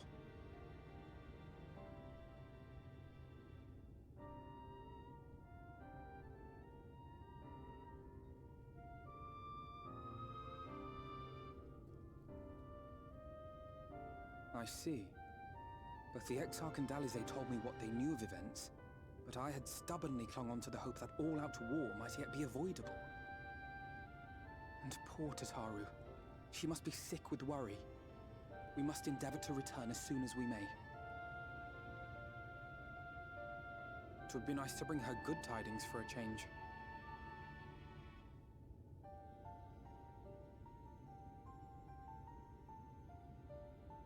But before we bid this world farewell, we must first ensure that it is not rejoined to the source. We must prevent the 8th Umbral calamity. Urianger's vision of the future has, I fear, every chance of coming true. By his description, the catalyst for the calamity was a formless and deadly weapon employed by the Garlean Empire. The rose. Was it Black Rose? Which can only mean one thing. Black Rose. Gaius was telling you the truth. When we were on the trail of the Ascians, we saw evidence that the gas was being manufactured once more.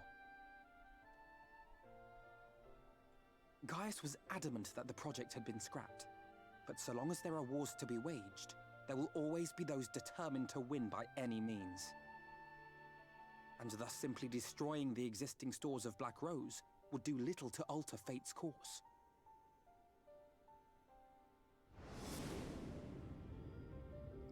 In that sense, our involuntary journey here to the First was something of a boon. Together with the Exarch, we've developed a theory as to how we believe the rejoining will be set in motion. I'm sure Urianger himself will cover the subject in more detail. But I can tell you the process requires that both worlds, the Source and the First, be facing an existential threat. One being Sin Eaters, of course. They are a menace that I would dearly love to remove, and not just to avert a calamity. I may be a stranger to this world, but I will not stand idly by and let innocent people be slaughtered. Hell yeah. That is what brought me to the gates of Yulmore. Ignoring its pretensions as a kind of capital city to what remains of the world, it is nonetheless a center of power and authority. If any solutions are to be found, I believe our search should begin there. What say you, old friend? Hungry for another adventure?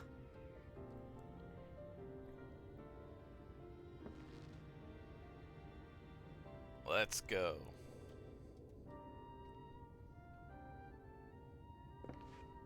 And so we take to the road once more.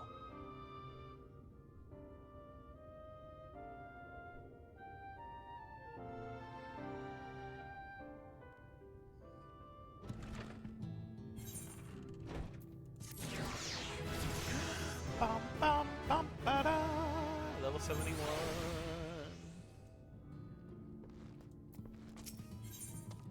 Alphino is ready to take the road once more. Assuming you have no objections, let's make our way directly to the city outskirts. If we time our arrival just right, we may be lucky enough to see why I have yet to set foot in Yulmore, despite my best efforts to do so. Come, from here we must head west, and then cross the small bridge.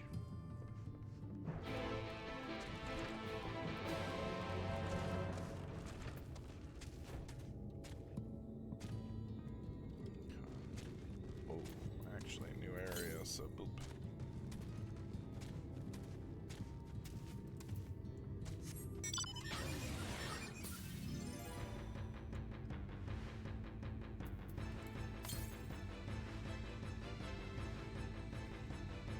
Oh, it's gonna be there on the dock. I feel it's gonna be there on the dock.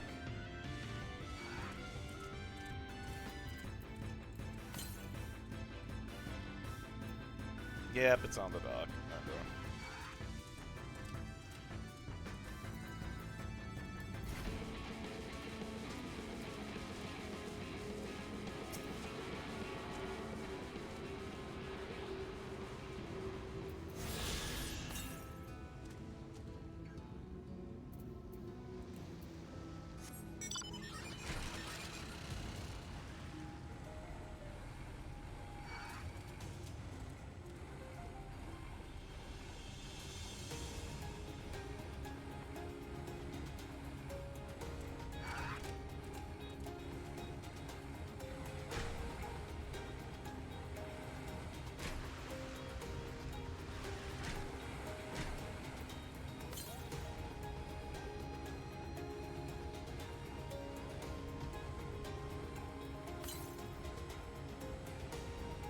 God, the iguanas.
Kalusia seems peaceful, does it not?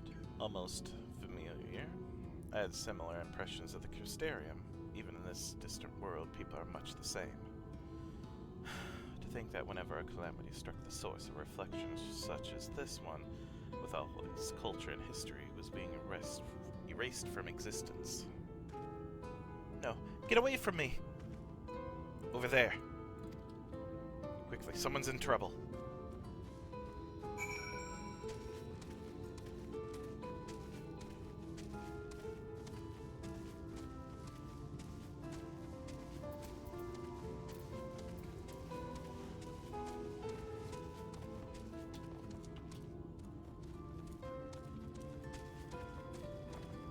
Manic madam. Oh, thank the fates. Look out!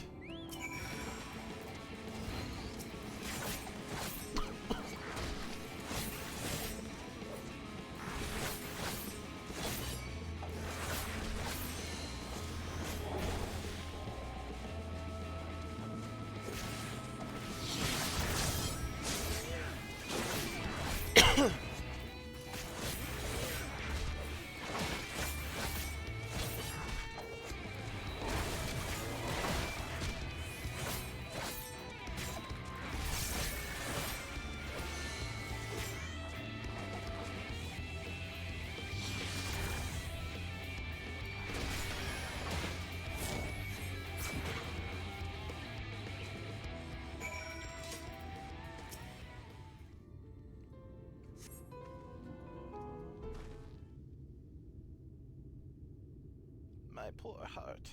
Thank you, young sir. Ah, there you are. In my haste, I lost my bearings.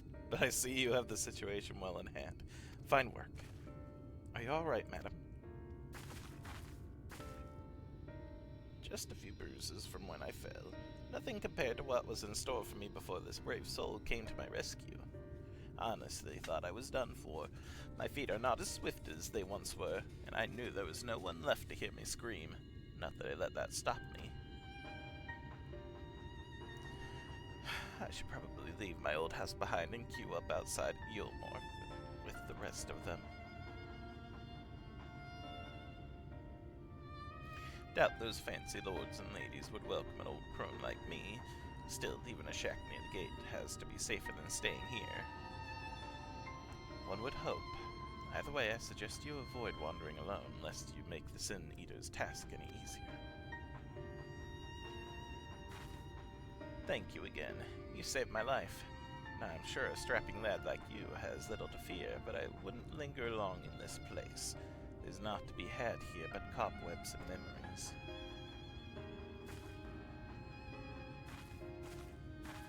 Be safe. It is as the lady says. Many in these parts have abandoned their homes to live in Yulmore's shadow. Should the Sin Eaters descend upon this region, there are precious few with the strength to fight them off.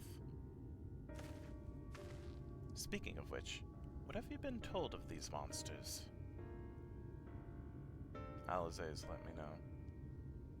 Ah yes, Alize would be well qualified to speak on the subject. Compared with Amarong, Kalusia is almost a haven, but as you saw, we cannot let our guard down. Had you arrived but a few moments later, the Sin Eaters would have claimed another victim.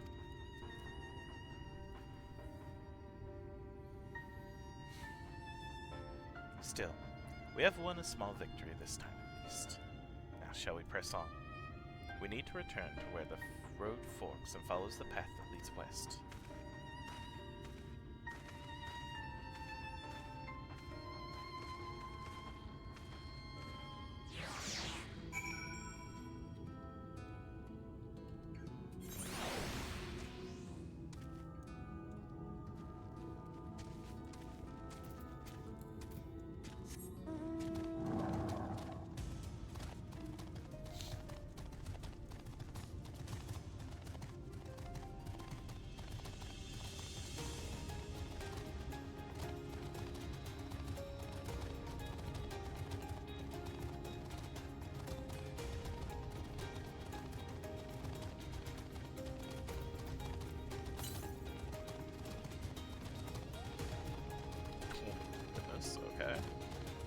Hello there.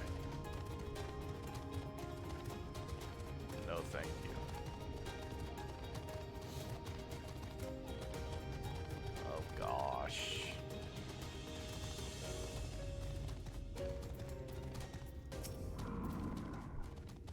And here we are. Oh no. Little dude. No. There we go.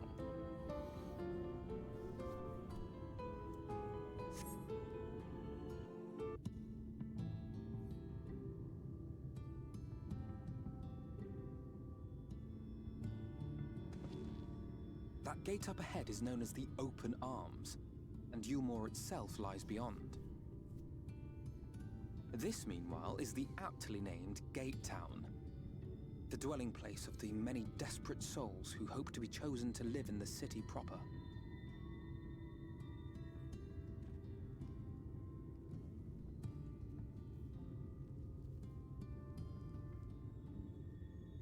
Ah, I thought I recognized you. Brought a new friend, eh?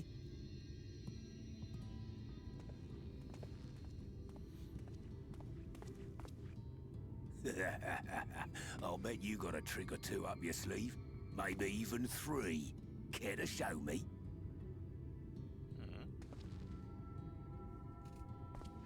He's not here to compete. Leave him be.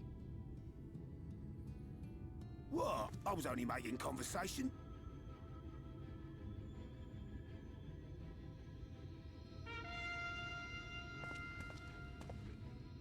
Ladies and gentlemen, your attention, please!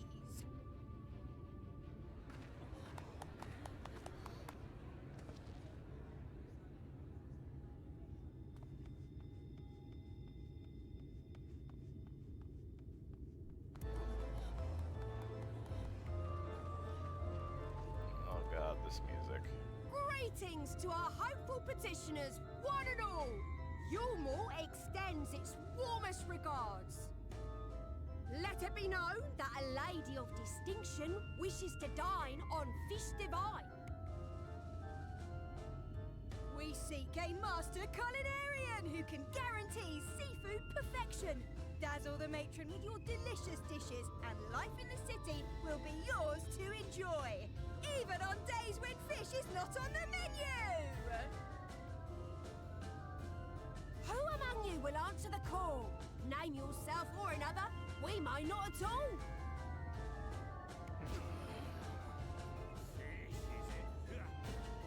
Was there any, ma'am? What about that girl? Do you recall how I said Yulmore was a center of power and authority? Well, that is not the only reason for its fame.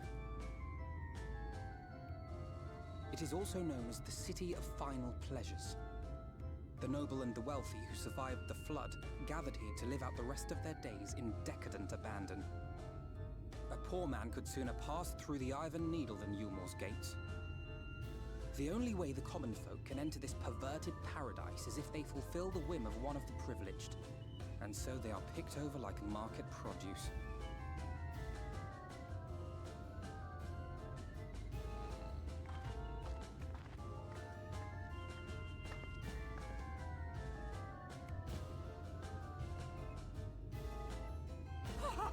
What a catch!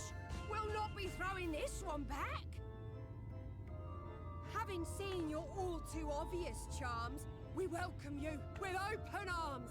Come, join us in a city of splendor and live out your life in an ecstasy of endeavor.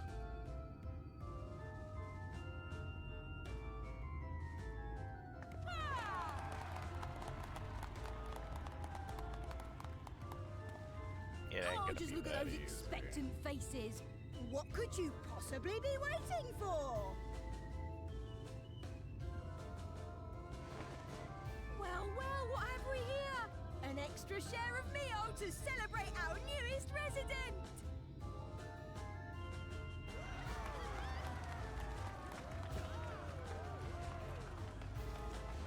For you! Enjoy! Thank goodness. Over here! Meal is a foodstuff which Yulmore routinely doles out to the people of Gatetown, and apparently a staple for its citizens as well. Many here rely on it to survive in these times of scarcity, yet the whole arrangement just seems... well, let us just say it leaves a bad taste in my mouth.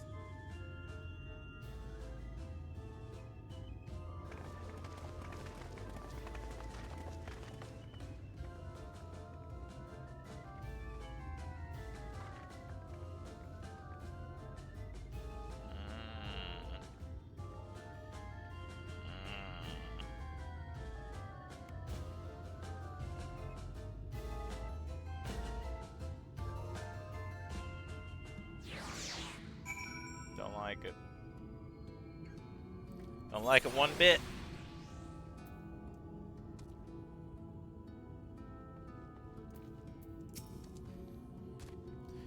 Now you understand why my attempts to enter the city have thus far come to naught. The dubious privilege of residency must be won via a contest with ever-changing rules. They say this policy has been in place for the past 2 decades, ever since Yulmore's current ruler came into power. Yet from what I have seen, it does more harm than good. Not only does it distract people from our shared struggle against the Sin Eaters, it robs them of their self-sufficiency. I've tried to propose ways they could improve their lot, but my words invariably fall on deaf ears. The attitude is so entrenched now.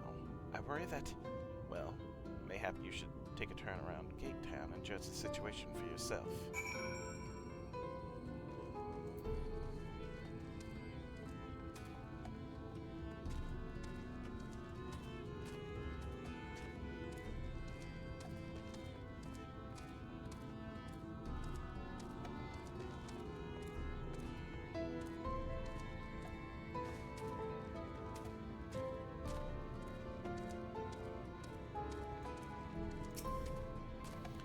Pop bubbles over the flame. Pale chunks may only realize float in otherwise plain broth.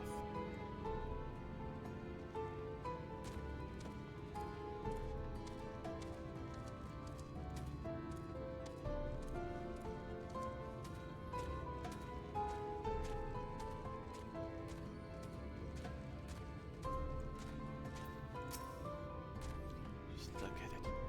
Can you imagine a more beautiful city? I dream of the life that waits for me inside those walls. Oh, will they ever pick me?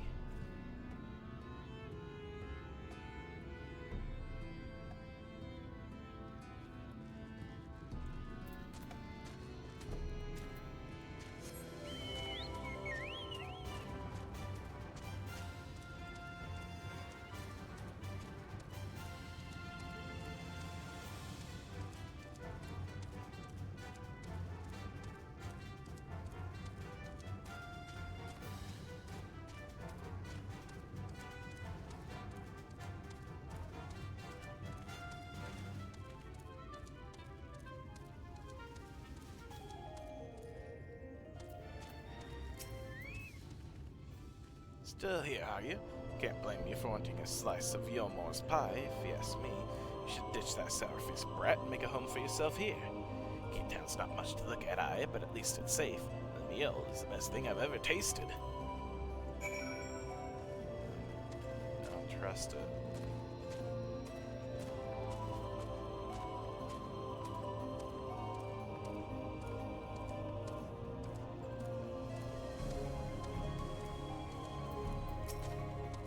You've seen what Gatetown has to offer.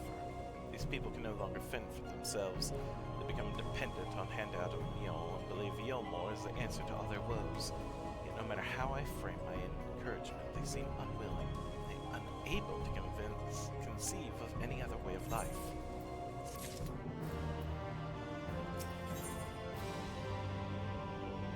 Alphina wears a look of profound disapproval. Yep, that's a disapproving look. You disapprove of Yulmore? It is difficult to make a final judgment without first seeing the city's inner workings. Mayhap it is the uncertainty which always makes me feel so ill at ease here. Not that it matters. However unjust this system seems to me, if these people claim to be content with their lot, it is hardly my place to criticize their choices. But take that elderly lady you rescued. Does it not seem that those who have chosen to forego Yilmore's lagresse are doomed to suffer for their independence? In the end, they are all but forced to seek refuge in Gatetown, and so the hamlets and fields across the island are left empty and untended, hastening the region's descent into ruin. Nay, I'm not convinced that Yilmore's generosity truly serves the best interest of Kalusia's people. I am not so naive to think that there is some miraculous solution to all of this, yet I cannot help but frown at the sight of hard-working villagers struggling to survive, even as the chosen few rejoice at being plucked from poverty by the hand of a precocious noble. There has to be a better way.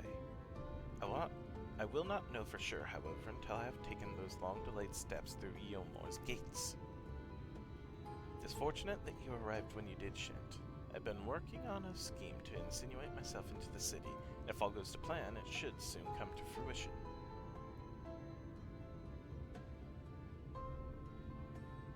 There is a beast tribe who makes its home in the seas surrounding the island. The Undo, they are called, though you and I know them as the Shahagan. For the most part, they keep to themselves in their ocean grottos and rarely have dealings with land dwellers. But as Tataru took some great pains to impress upon me during our stay in Kugane, business favors the bold, and so I reached out to them. I duly discovered that the Undo are inordinately fond of land-grown produce, fresh fruits in particular, and when I offered to procure such goods for them, they promised to pay me in pearls. An attractive business venture for any prospective investor, would you not agree? Surely even the most jaded Yilmorean lord would have time for a merchant who can make pearls from plums and pumpkins. Yes, I've come a long way since my days of buying samurai swords without first negotiating a price.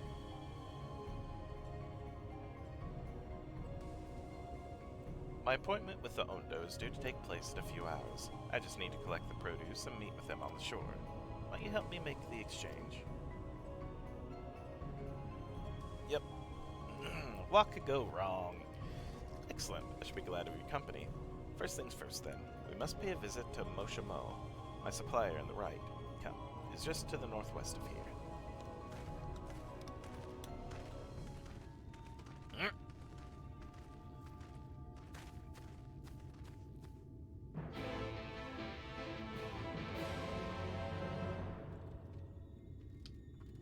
God damn it.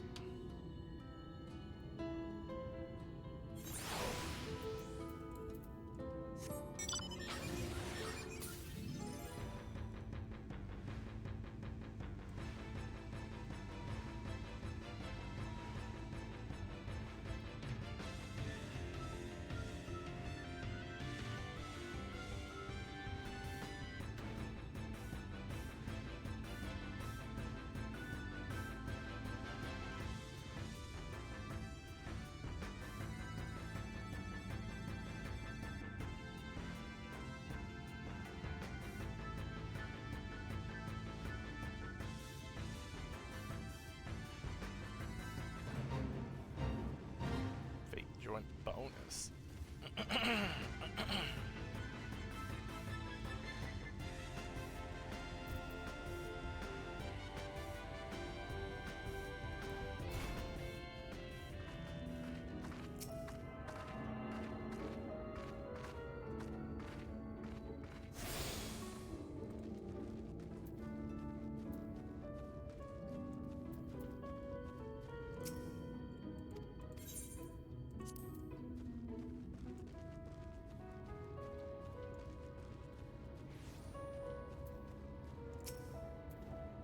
This is Oshimo, the farmer of whom I spoke. Is there something I can do for your friend? Good day to you, Oshimo. This is my associate, Shent. We're here to collect the produce I purchased. Eh? I loaded your lackey up with the goods not long ago. My lackey? I know of no such person. Mr. Lad? Short blue hair? No? He said he'd come on your behalf and said he seemed to know all the details. I just assumed. Confound it, someone must have been eavesdropping on our conversation. If this charlatan was here not long ago, he cannot have gone far. We should split up and search the area. You find a vantage point to the south side of the town, and I shall take the west.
Search the surrounding for the male mister with short blue hair. May move the camera as well as zoom in and out. Target likely suspect and inspect him with the...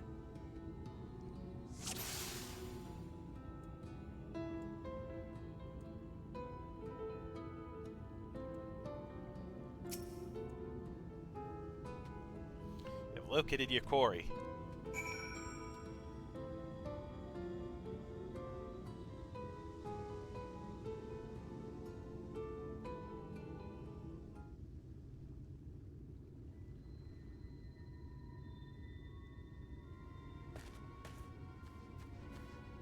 Shan't any sign of him? Right there. With a keen eye, let us move in before he makes good his escape.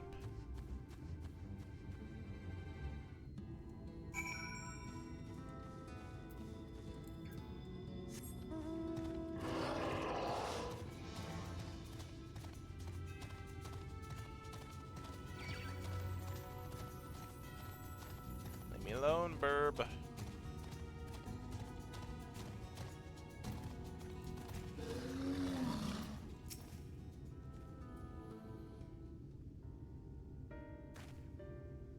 There you are.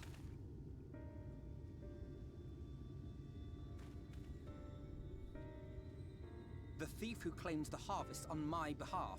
Hand it over. Well, forgive me. I have to get into the city.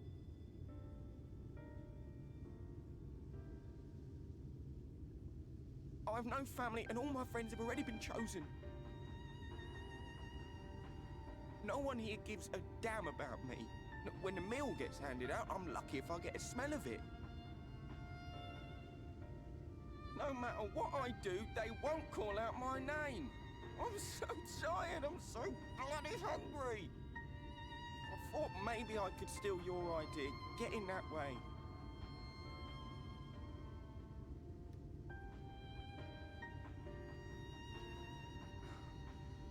What is your name? Kai Shear. Tell me then, Kai Shear, must it be Yulmore or nothing? What of the Christerium? They may not offer charity, but you would be fairly compensated for any work you did. No, it has to be Yulmore. That's where all my friends are. We made a promise that we'd live together in paradise.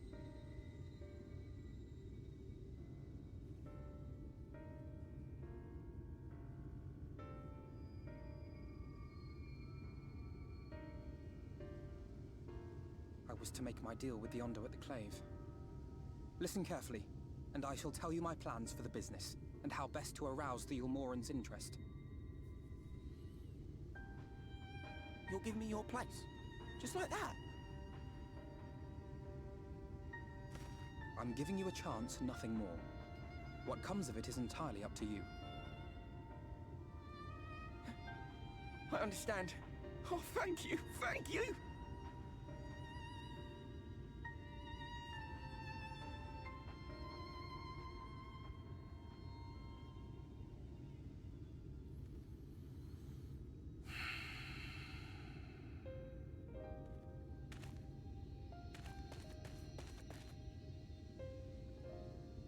This was but one path. There will be others. But for young Kai Shia, it was the difference between life and death. I do not regret my decision, yet I will admit that a part of me wonders if it was for the best.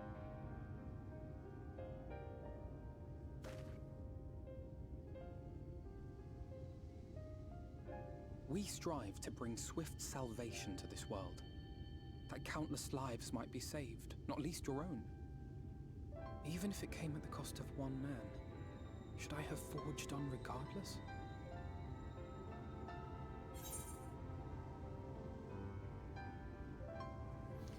That's not who you are, though.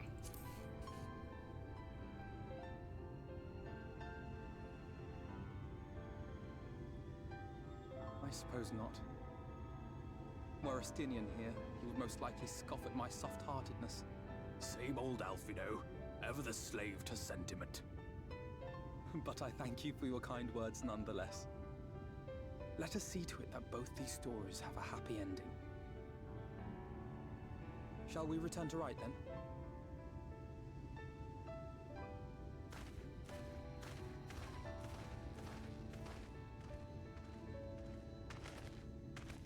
Is that...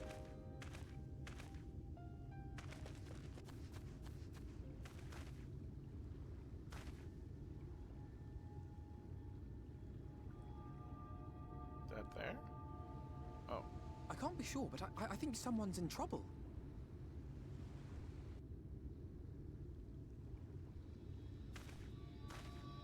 Come on, they may need our help.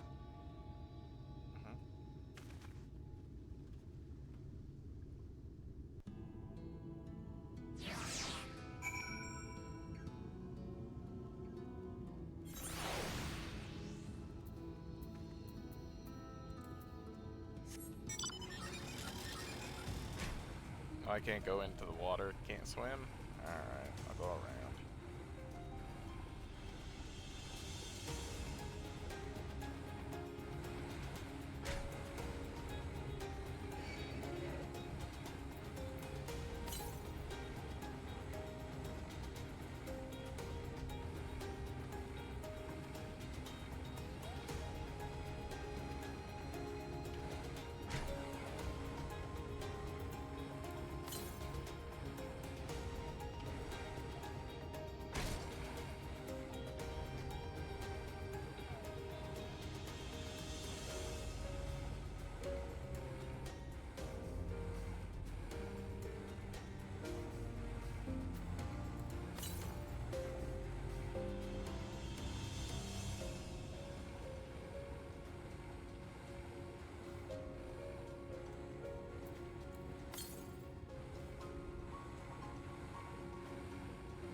He's breathing, I think, but it won't last long without help. I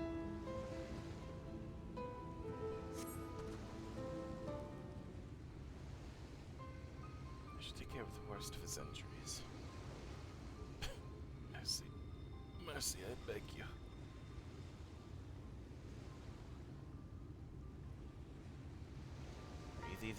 Breathe easy, sir.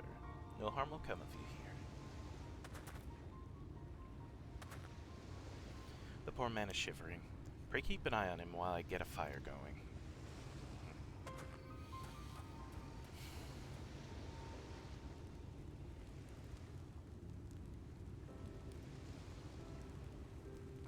certain I was dead, how am I ever to repay this kindness?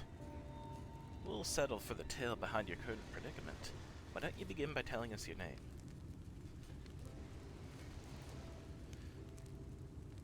Tristol. I was invited into Yulmore to work as an artist.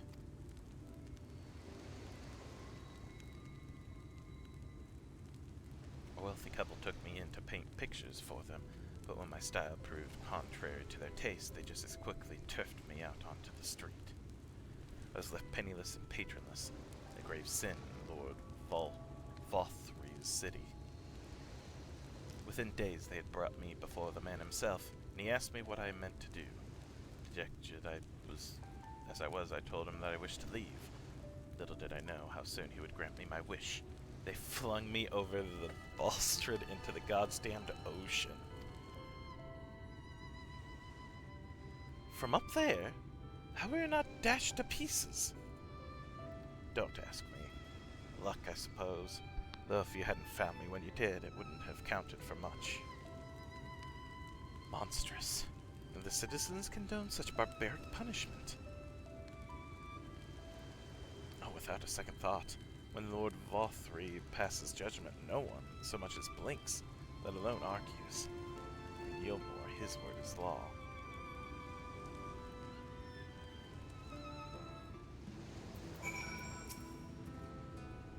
Oh, that fire's chased the chill from my bones. Thank you again. The more I hear about Yulmore, the more determined I am to see what waits within its walls. I shall bend all my thoughts towards securing another way into the city. There must be something we can do. But first we must convey Tristol to the shelter of the village. Fire or no fire, he needs to be out of this chilly coastal air.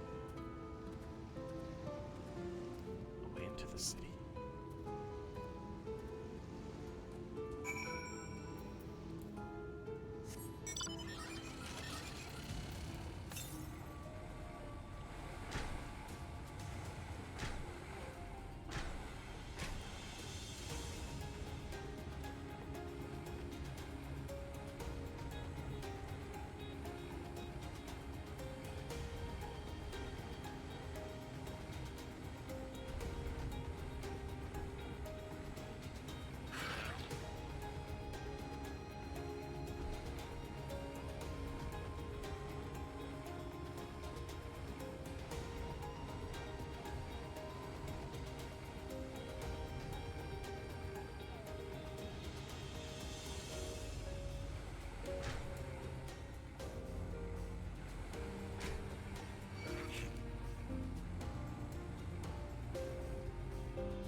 Wonder what Tristol will do now.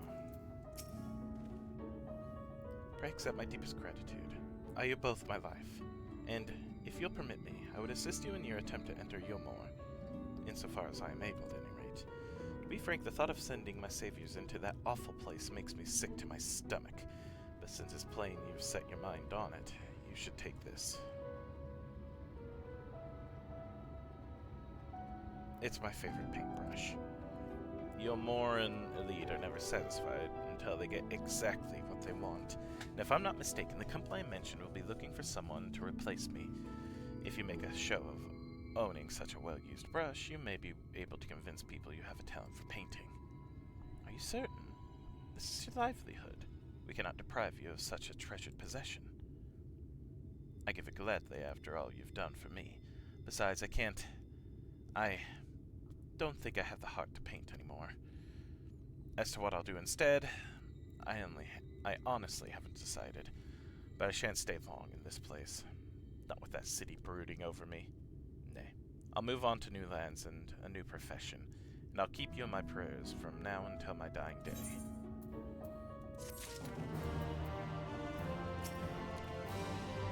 Should you make it into the city, have care what you say and do. I wouldn't want you to save my life only to lose your own. City of final pleasures. Often aways the brush you receive from Tristol deep in thought. They say kindness is its own reward, but Tristal has repaid us with a gift as timely as it was unexpected. We will, however, need to act upon his advice before another painter steps in to fill the vacancy. Thankfully, I do have some modest skill with the brush. Nothing approaching that of a true artist, of course, but enough to play the role, I would hope. As for you, well, if you don't mind taking a subordinate role, mayhap you could pose as my assistant. Then it is settled. All we need to do now is return to Gatemore and await the next appearance of those vile jesters. Oh, there are priests here.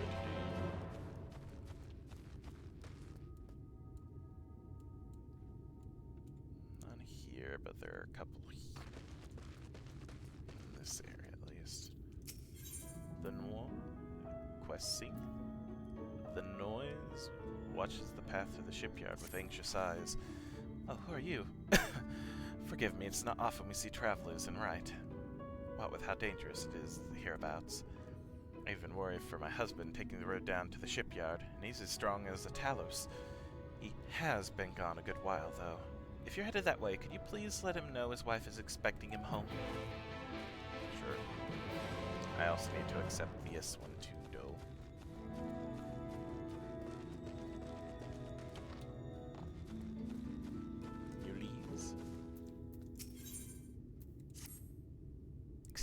Excuse me, but you're the gentleman Alphino is traveling with, aren't you? I'm sorry, I didn't quite catch your name. It's Shent. Ah, Shent. How lovely to meet you. My name is Ulysses, and I'm the acting village mayor. I was hoping someone of your talent would pass through right before long. The thing is, I need to visit someone up at Stonegazer, but I'm afraid to walk the path alone. Do you think you could provide an escort? Sure. My thanks. I just couldn't bring myself to ask one of the villagers. You see, there was an incident a while back where a veteran band of hunters was badly mauled. Simply mentioning that is unsafe to wander outside the village these days would be enough to bring back memories of that grisly scene, which is why it's been so difficult to even bring up the subject. But such does not change the fact that the roads are indeed dangerous. Pray meet me on the path to the north, and be prepared to fend off the wildlife. Alright, I'll do that right now, though.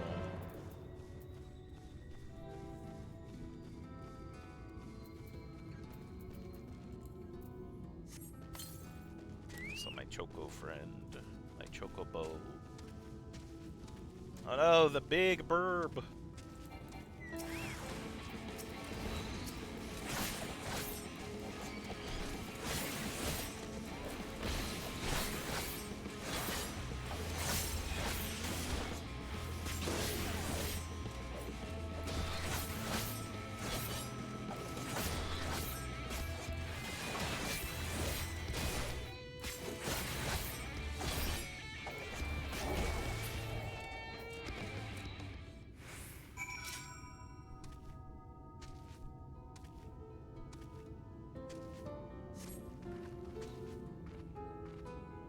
Did I tell you? I was barely 10 steps out of the village. Come, let us hurry along before more predators have a chance to gather.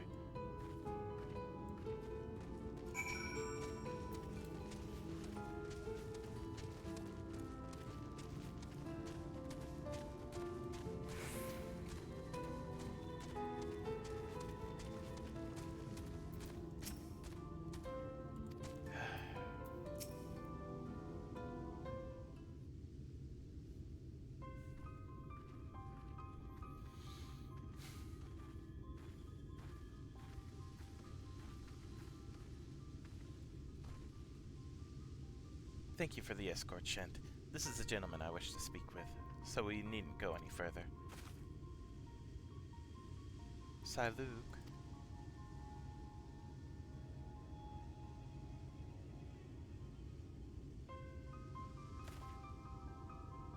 Are you wandering around by yourself out here? You know what kind of creatures lurk beyond the borders of the village. Ah, well, if it isn't Clifton's little girl. Something I can do for you, lass? Yes, sir. I came for an answer to my proposal the other day. Have you given any thought to taking over as village mayor? I'm doing the best I can in the interim, but I have neither the age nor the wisdom to continue in the role, and the rest of the villagers agree with me.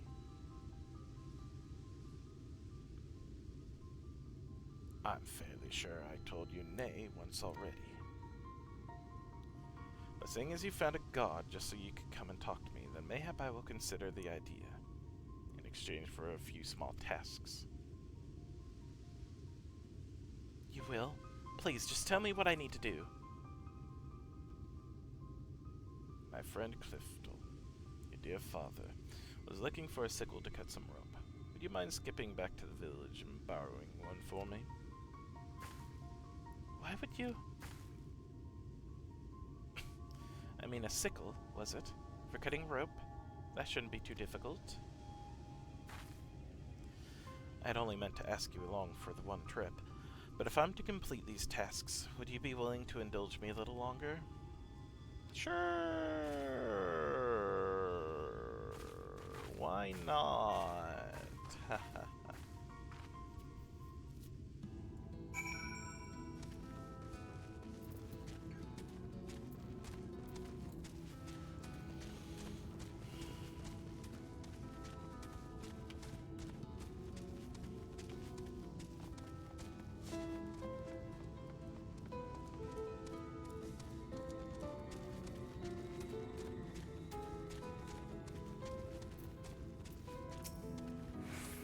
Something I can do for you, dear. Good day to you, young Ulysses. You look a little flustered, dear. Was there something I could help you with? And a good day to you, madam. I was hoping to borrow a sickle. Is that all? Yeah, you can take this one. I have several spares, so there's no rush in returning it. Doing a spot of harvesting, are you? My thanks, but it's not for me exactly. I was asked to bring one for my father. Your father? Shadow, save me. Forgive me. If you're to accompany me in these tasks, then you deserve to know the whole story. It was my father, Clifton, who was the former mayor of Wright, and the incident I spoke of earlier was something that happened a year ago. One day a stray sin-eater came prowling around and slaughtered nearly half of the village. It was a waking nightmare. Some of the villagers blamed my father. They said it was because he refused to accept the protection of Yulmore. The sheer scale of the tragedy and the accusations that followed wore away at his conscience, until finally he could bear the guilt no longer. He hanged himself. God. Luke, the old man we spoke to, was his closest friend, but considering how he worded his request, it seems he's reluctant to accept the fact of my father's death. Still, I would seek this task to its end. Let us bring him the sickle, shall we?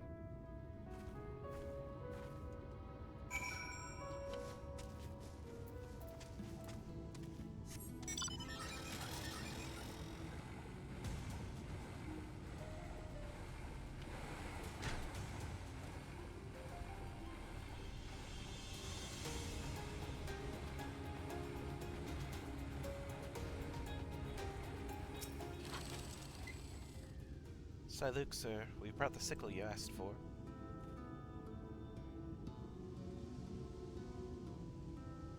Oh, good. Old Clifton will be glad to see this. Oh, sir. Thank you for staying with me, Shund. This might be harder than I expected.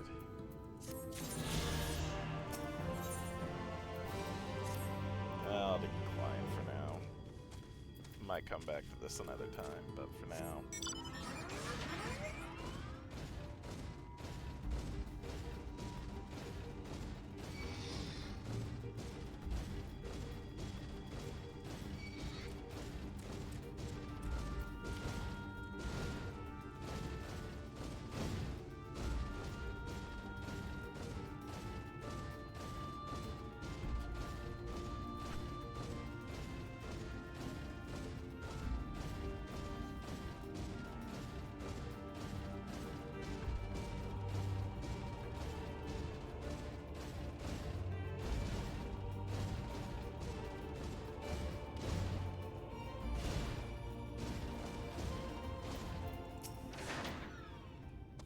Something I can do for you, stranger? Your wife says to come home. Well, beat me with a hammer. Has it been that long? I was aiming to salvage the planks from this old hull, but she's given me more trouble than I bargained for. Bit of a waste to leave all this lumber lying around. Not much call for seaworthy ships since the light ate up half the world, you understand. So I reckoned it were better for a woodworker like me to put it to good use. These boards, though, are so tightly joined I can't pull the bleeding things loose. Here, do me a favor and sprinkle some of this powder on the joints along the keel. I'll keep working on this end, and with any luck, I can make it home before the wife stomps down here to fetch me herself.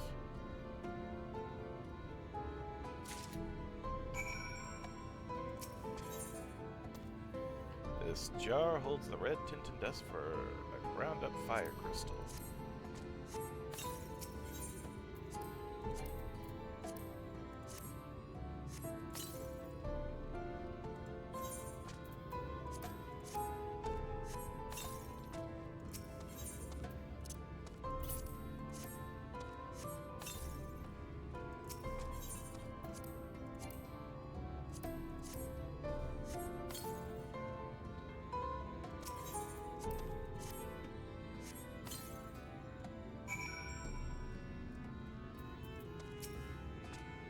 That should do the trick.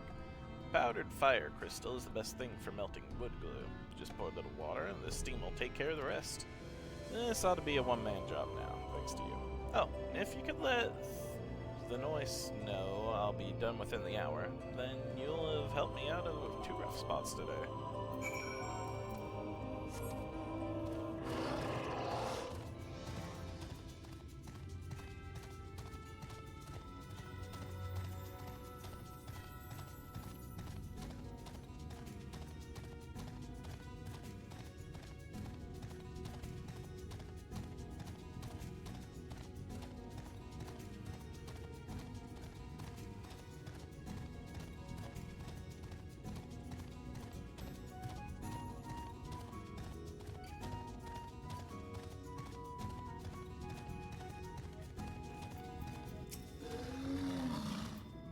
He's alright then? Well, that's a relief. White's had its share of troubles, and a wife does worry. What? He had you help stripping planks? The cheek of that man. Still, we're lucky his father taught him the trade at all, even if he uses those skills to take ships apart instead of building them. A woodworker puts food on the table, so I'm grateful to his family for keeping up their traditions, and I'm grateful to you for bringing me peace of mind. Please take this for your kindness.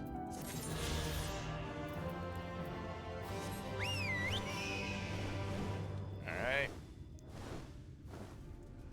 Oh, goodness.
Now we wait. This should be as good a place as any. Oh, goodness. Stretch. Here it is again. Here they come.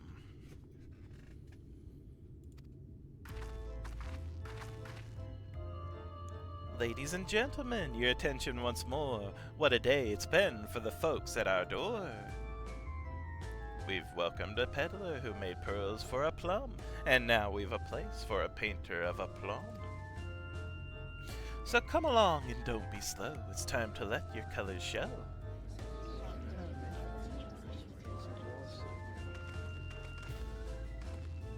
I can paint. Portraits, at least. Landscapes and still lifes are so rarely commissioned these days. Oh ho, I thought I spied some new faces in the crowd. What fortune that you should feel at ease around an easel. What proof have you of your prowess? Any masterpieces on your person? Sadly not. Everything I paint is soon sold. Such is the life of a working artist. I have only my brush to testify for me, though you will note that it has seen no small amount of service. Aha! Oh ho! Flecks of paint, both old and new, a tool much loved and much used.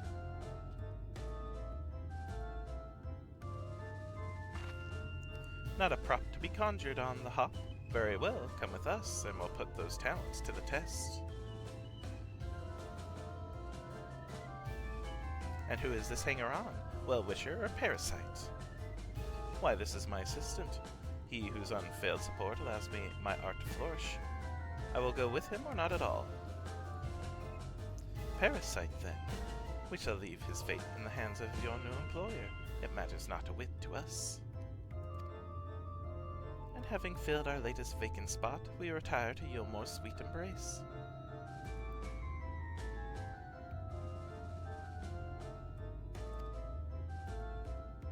Oh, mercy me, the mio. We almost took our leave without leaving a loving token. We must empty the sacks ere we make our way back.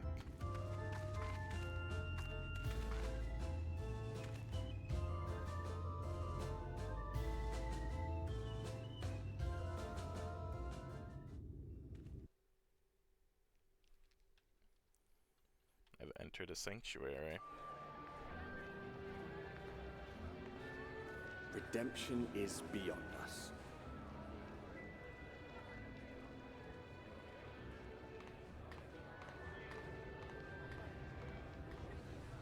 The lament of all but saints and fools, and the comfort of the lords and ladies of this accursed place.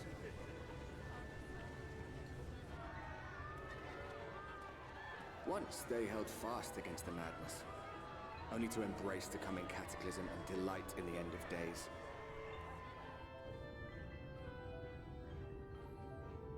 Yulmore.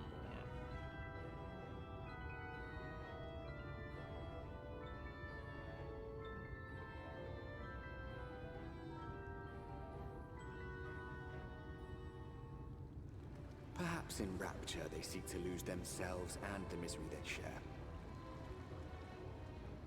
Or perhaps for them alone, the promise of eternal pleasure really does hold true.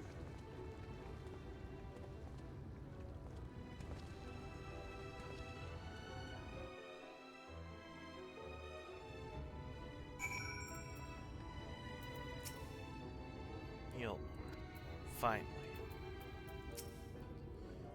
Looks even grander from this angle, eh? Welcome, welcome to the city of final pleasures. Feel free to weep at its magnificence. No, not even a single tear. Move right along then. Our first task is to register you as a resident. You know, make it all nice and official. We'll smooth the way, so you just need to put on your happy faces and head through the joyous hall.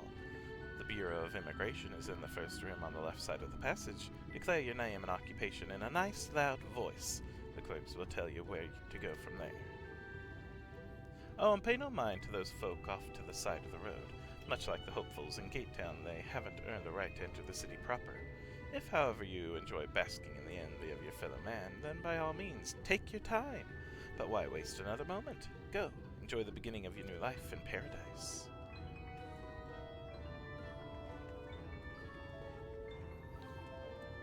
The Bureau of Immigration, was it? I suppose we had better show ourselves willing for the time being.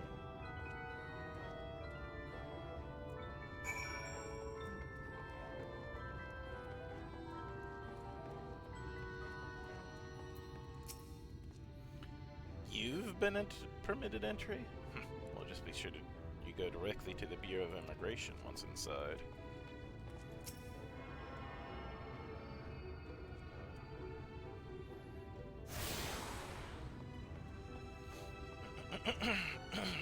Oh, Skywatcher, not a...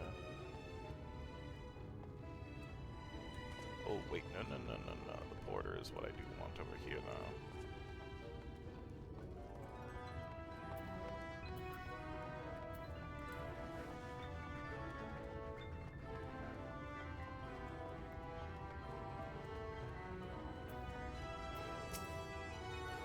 We have a Mora for hire if you're interested.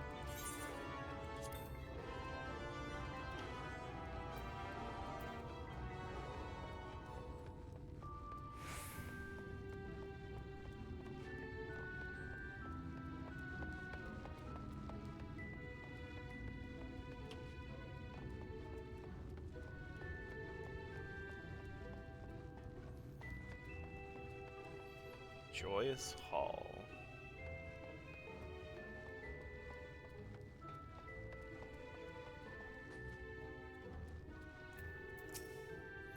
Though we are not free citizens, by the grace of Lord XIV, we are allowed to hold relatively comfortable positions here in the Bureau. We never do anything to jeopardize that, understand?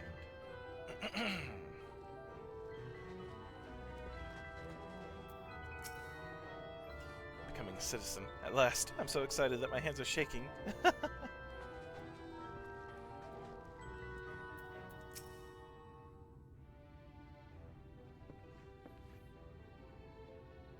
Welcome to Yulmore, fortunate friends. May I have your names? I am Alphino, an artist, and this is Shant, my assistant. Ah yes, I was informed of your imminent arrival. We can forego the usual interview and begin processing your registration papers forthwith. Now, the citizens of Yulmore are divided into two classes. There are the free, who are blessed with the favor of Lord XIV, and the bonded, who work in the employ of the free. You'll be joining the ranks of the bonded. Your duties are to serve a patron in the capacity for which you were chosen, in your case, painting pretty pictures. Should your patron dismiss you for any reason, you must find another sponsor among the free, or accept work as a general laborer. I see. Might you tell us something of the patron we are to serve? The two patrons, actually. Chai News and Delia Kai, a minstrel couple whom most refer to as the Kais.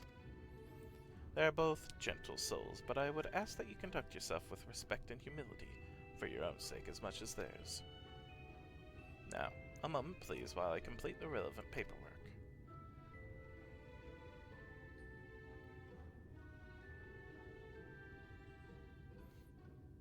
All in order. These are your registration documents. Take those papers next door and submit them to the clerk. Once you've been stamped, you will officially be Yulmoran citizens. Enjoy your new life in paradise.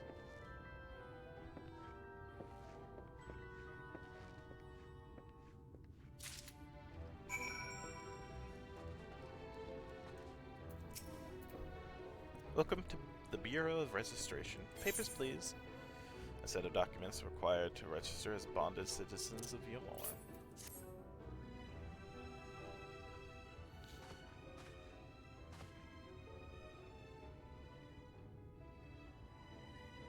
What have we here? Alphino Artist, Shent Artist Assistants, to be employed in the service of Lord Kai News and Lord Dulia Kai. Yes, everything seems to be in order. Your registration is hereby approved. I think it best that we deliver you to the Kai's residence before... Oh dear. You smell hideous. Did you crawl here through a ditch? It's like an unholy miasma of dust and sweat and the muck of some unwashed beast. Proceed directly to the delousery next door and scrub yourselves clean. Use whichever showers are free. After you've rinsed away that stench, you'll want to splash yourselves with this perfume liberally. Once you've made yourself presentable, then you may proceed to the Kai residence. Coronene, the guard by the stairs, will give you directions. Aw, they really smell that bad? Hadn't realized we were so aromatic. Oh man, I'm not that smelly, am I?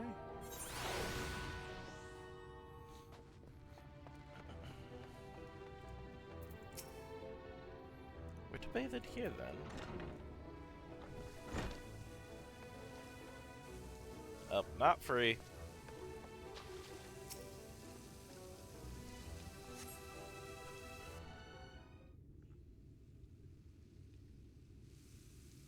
You rinse yourself clean in the steam of water. In the stream of water. Mm-hmm.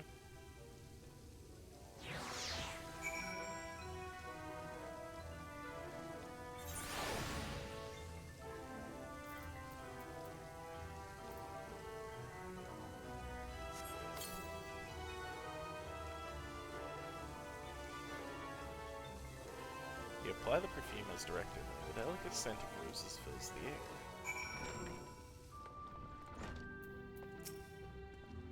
Oh, you've showered and dressed already, have you? Is it not... that is to say, it seems rather exposed for one's ablutions, does it not?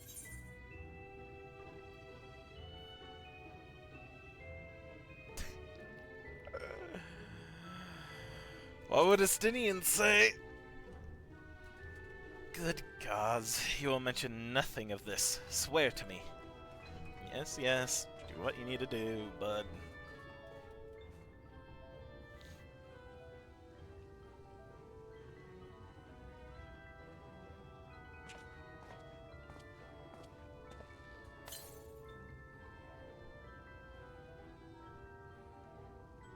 Well, that was bracing. I believe the lingering smells of the road have been successfully expunged.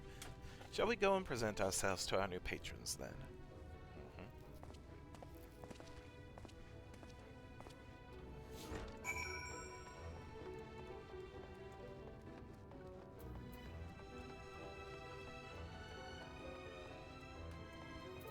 Kind of want to see if I can get to these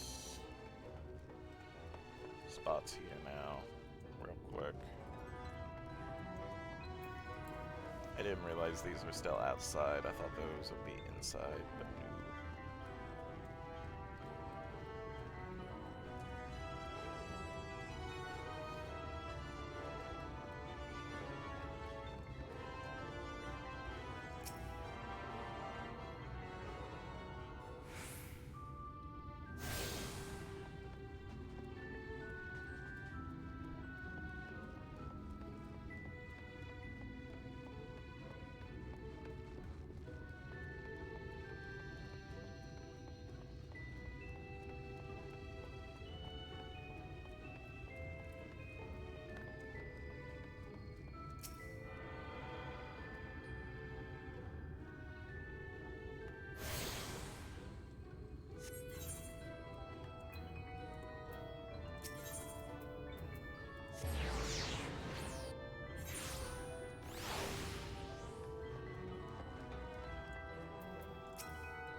We'll need directions to the Kai residence. You're looking to present yourself to the Kais, are you? Let me explain how the city's laid out then. Imagine 3 layers, one on top of the other. This layer here is called the buttress. Above us is the understory, where the military has its headquarters. And above that, you've got the canopy, which is where the free citizens of Yomo spend their days. So if you want to find your new patrons, you'll need to keep climbing until you run out of stairs. Then look for the Grand Dame's Parlor. Grand Dame's Parlor?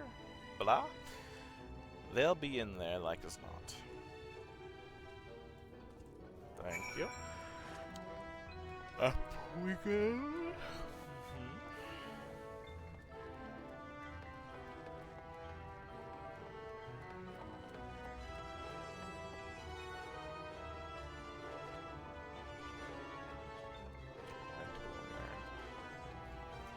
Because there's an Ethernet. Oh, I guess maybe not. Maybe I can go farther up even.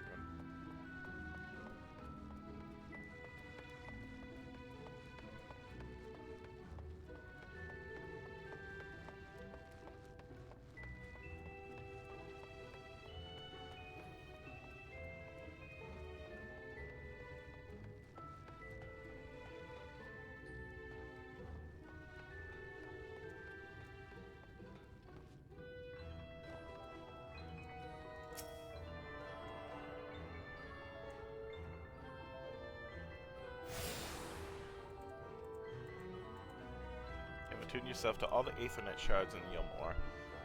Kalusia is now accessible as an Aethernet destination.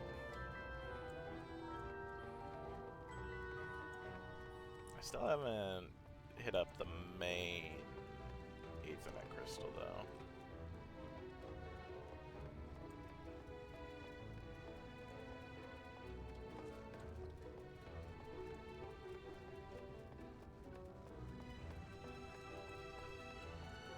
There it is.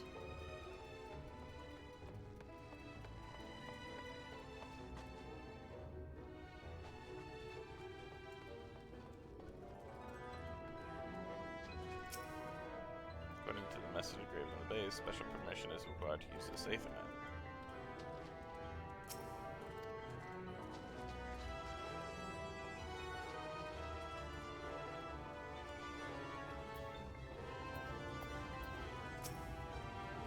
Well, what is it? Spit it out then. Here we go.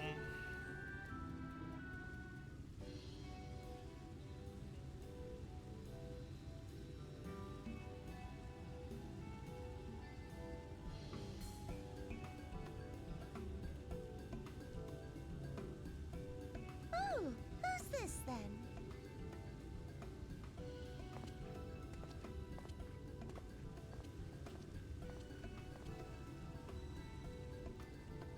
Lord and Lady Chai, pray forgive our intrusion. I am given to understand you were in search of an artist. Ah, you must be the new, Oh, goodness me! What an adorable boy! That silken hair, those pearly cheeks, oh, and you even smell wonderful, like a bed of flowers.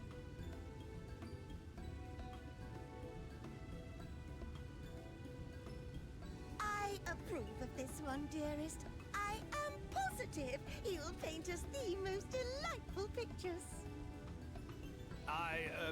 Yes.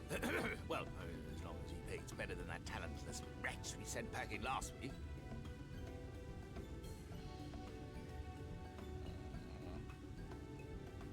Wonderful, wonderful.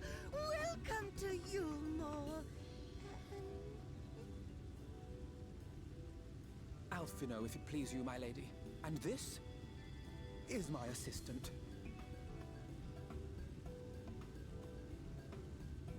Your assistant? I've heard of folk bringing in family members, but this seems a bit irregular. Aren't you a little young to have a protege? We are family in all but name, my lord. Though we share no blood, we have stood by each other through life's many challenges, resolved to prevail together or not at all. Of all people, 'tis he who best understands my work. With his unique insight guiding my hand, the art I create is sure to satisfy your expectations. Once the picture is begun, of course, I shall have no need of constant encouragement. And so I wondered, rather than him being in your way, might it then be permissible for my assistant to explore the city he has so longed to see? Out of gratitude for his priceless contribution to my art, I thought it only fair that I make this humble request on his behalf. Ooh, did you ever hear of such devotion? Of course your assistant must have his wish. He shall be free to roam to his heart's content. Isn't that right, darling? Oh, yes. Yes, of course, dearest. Quite right.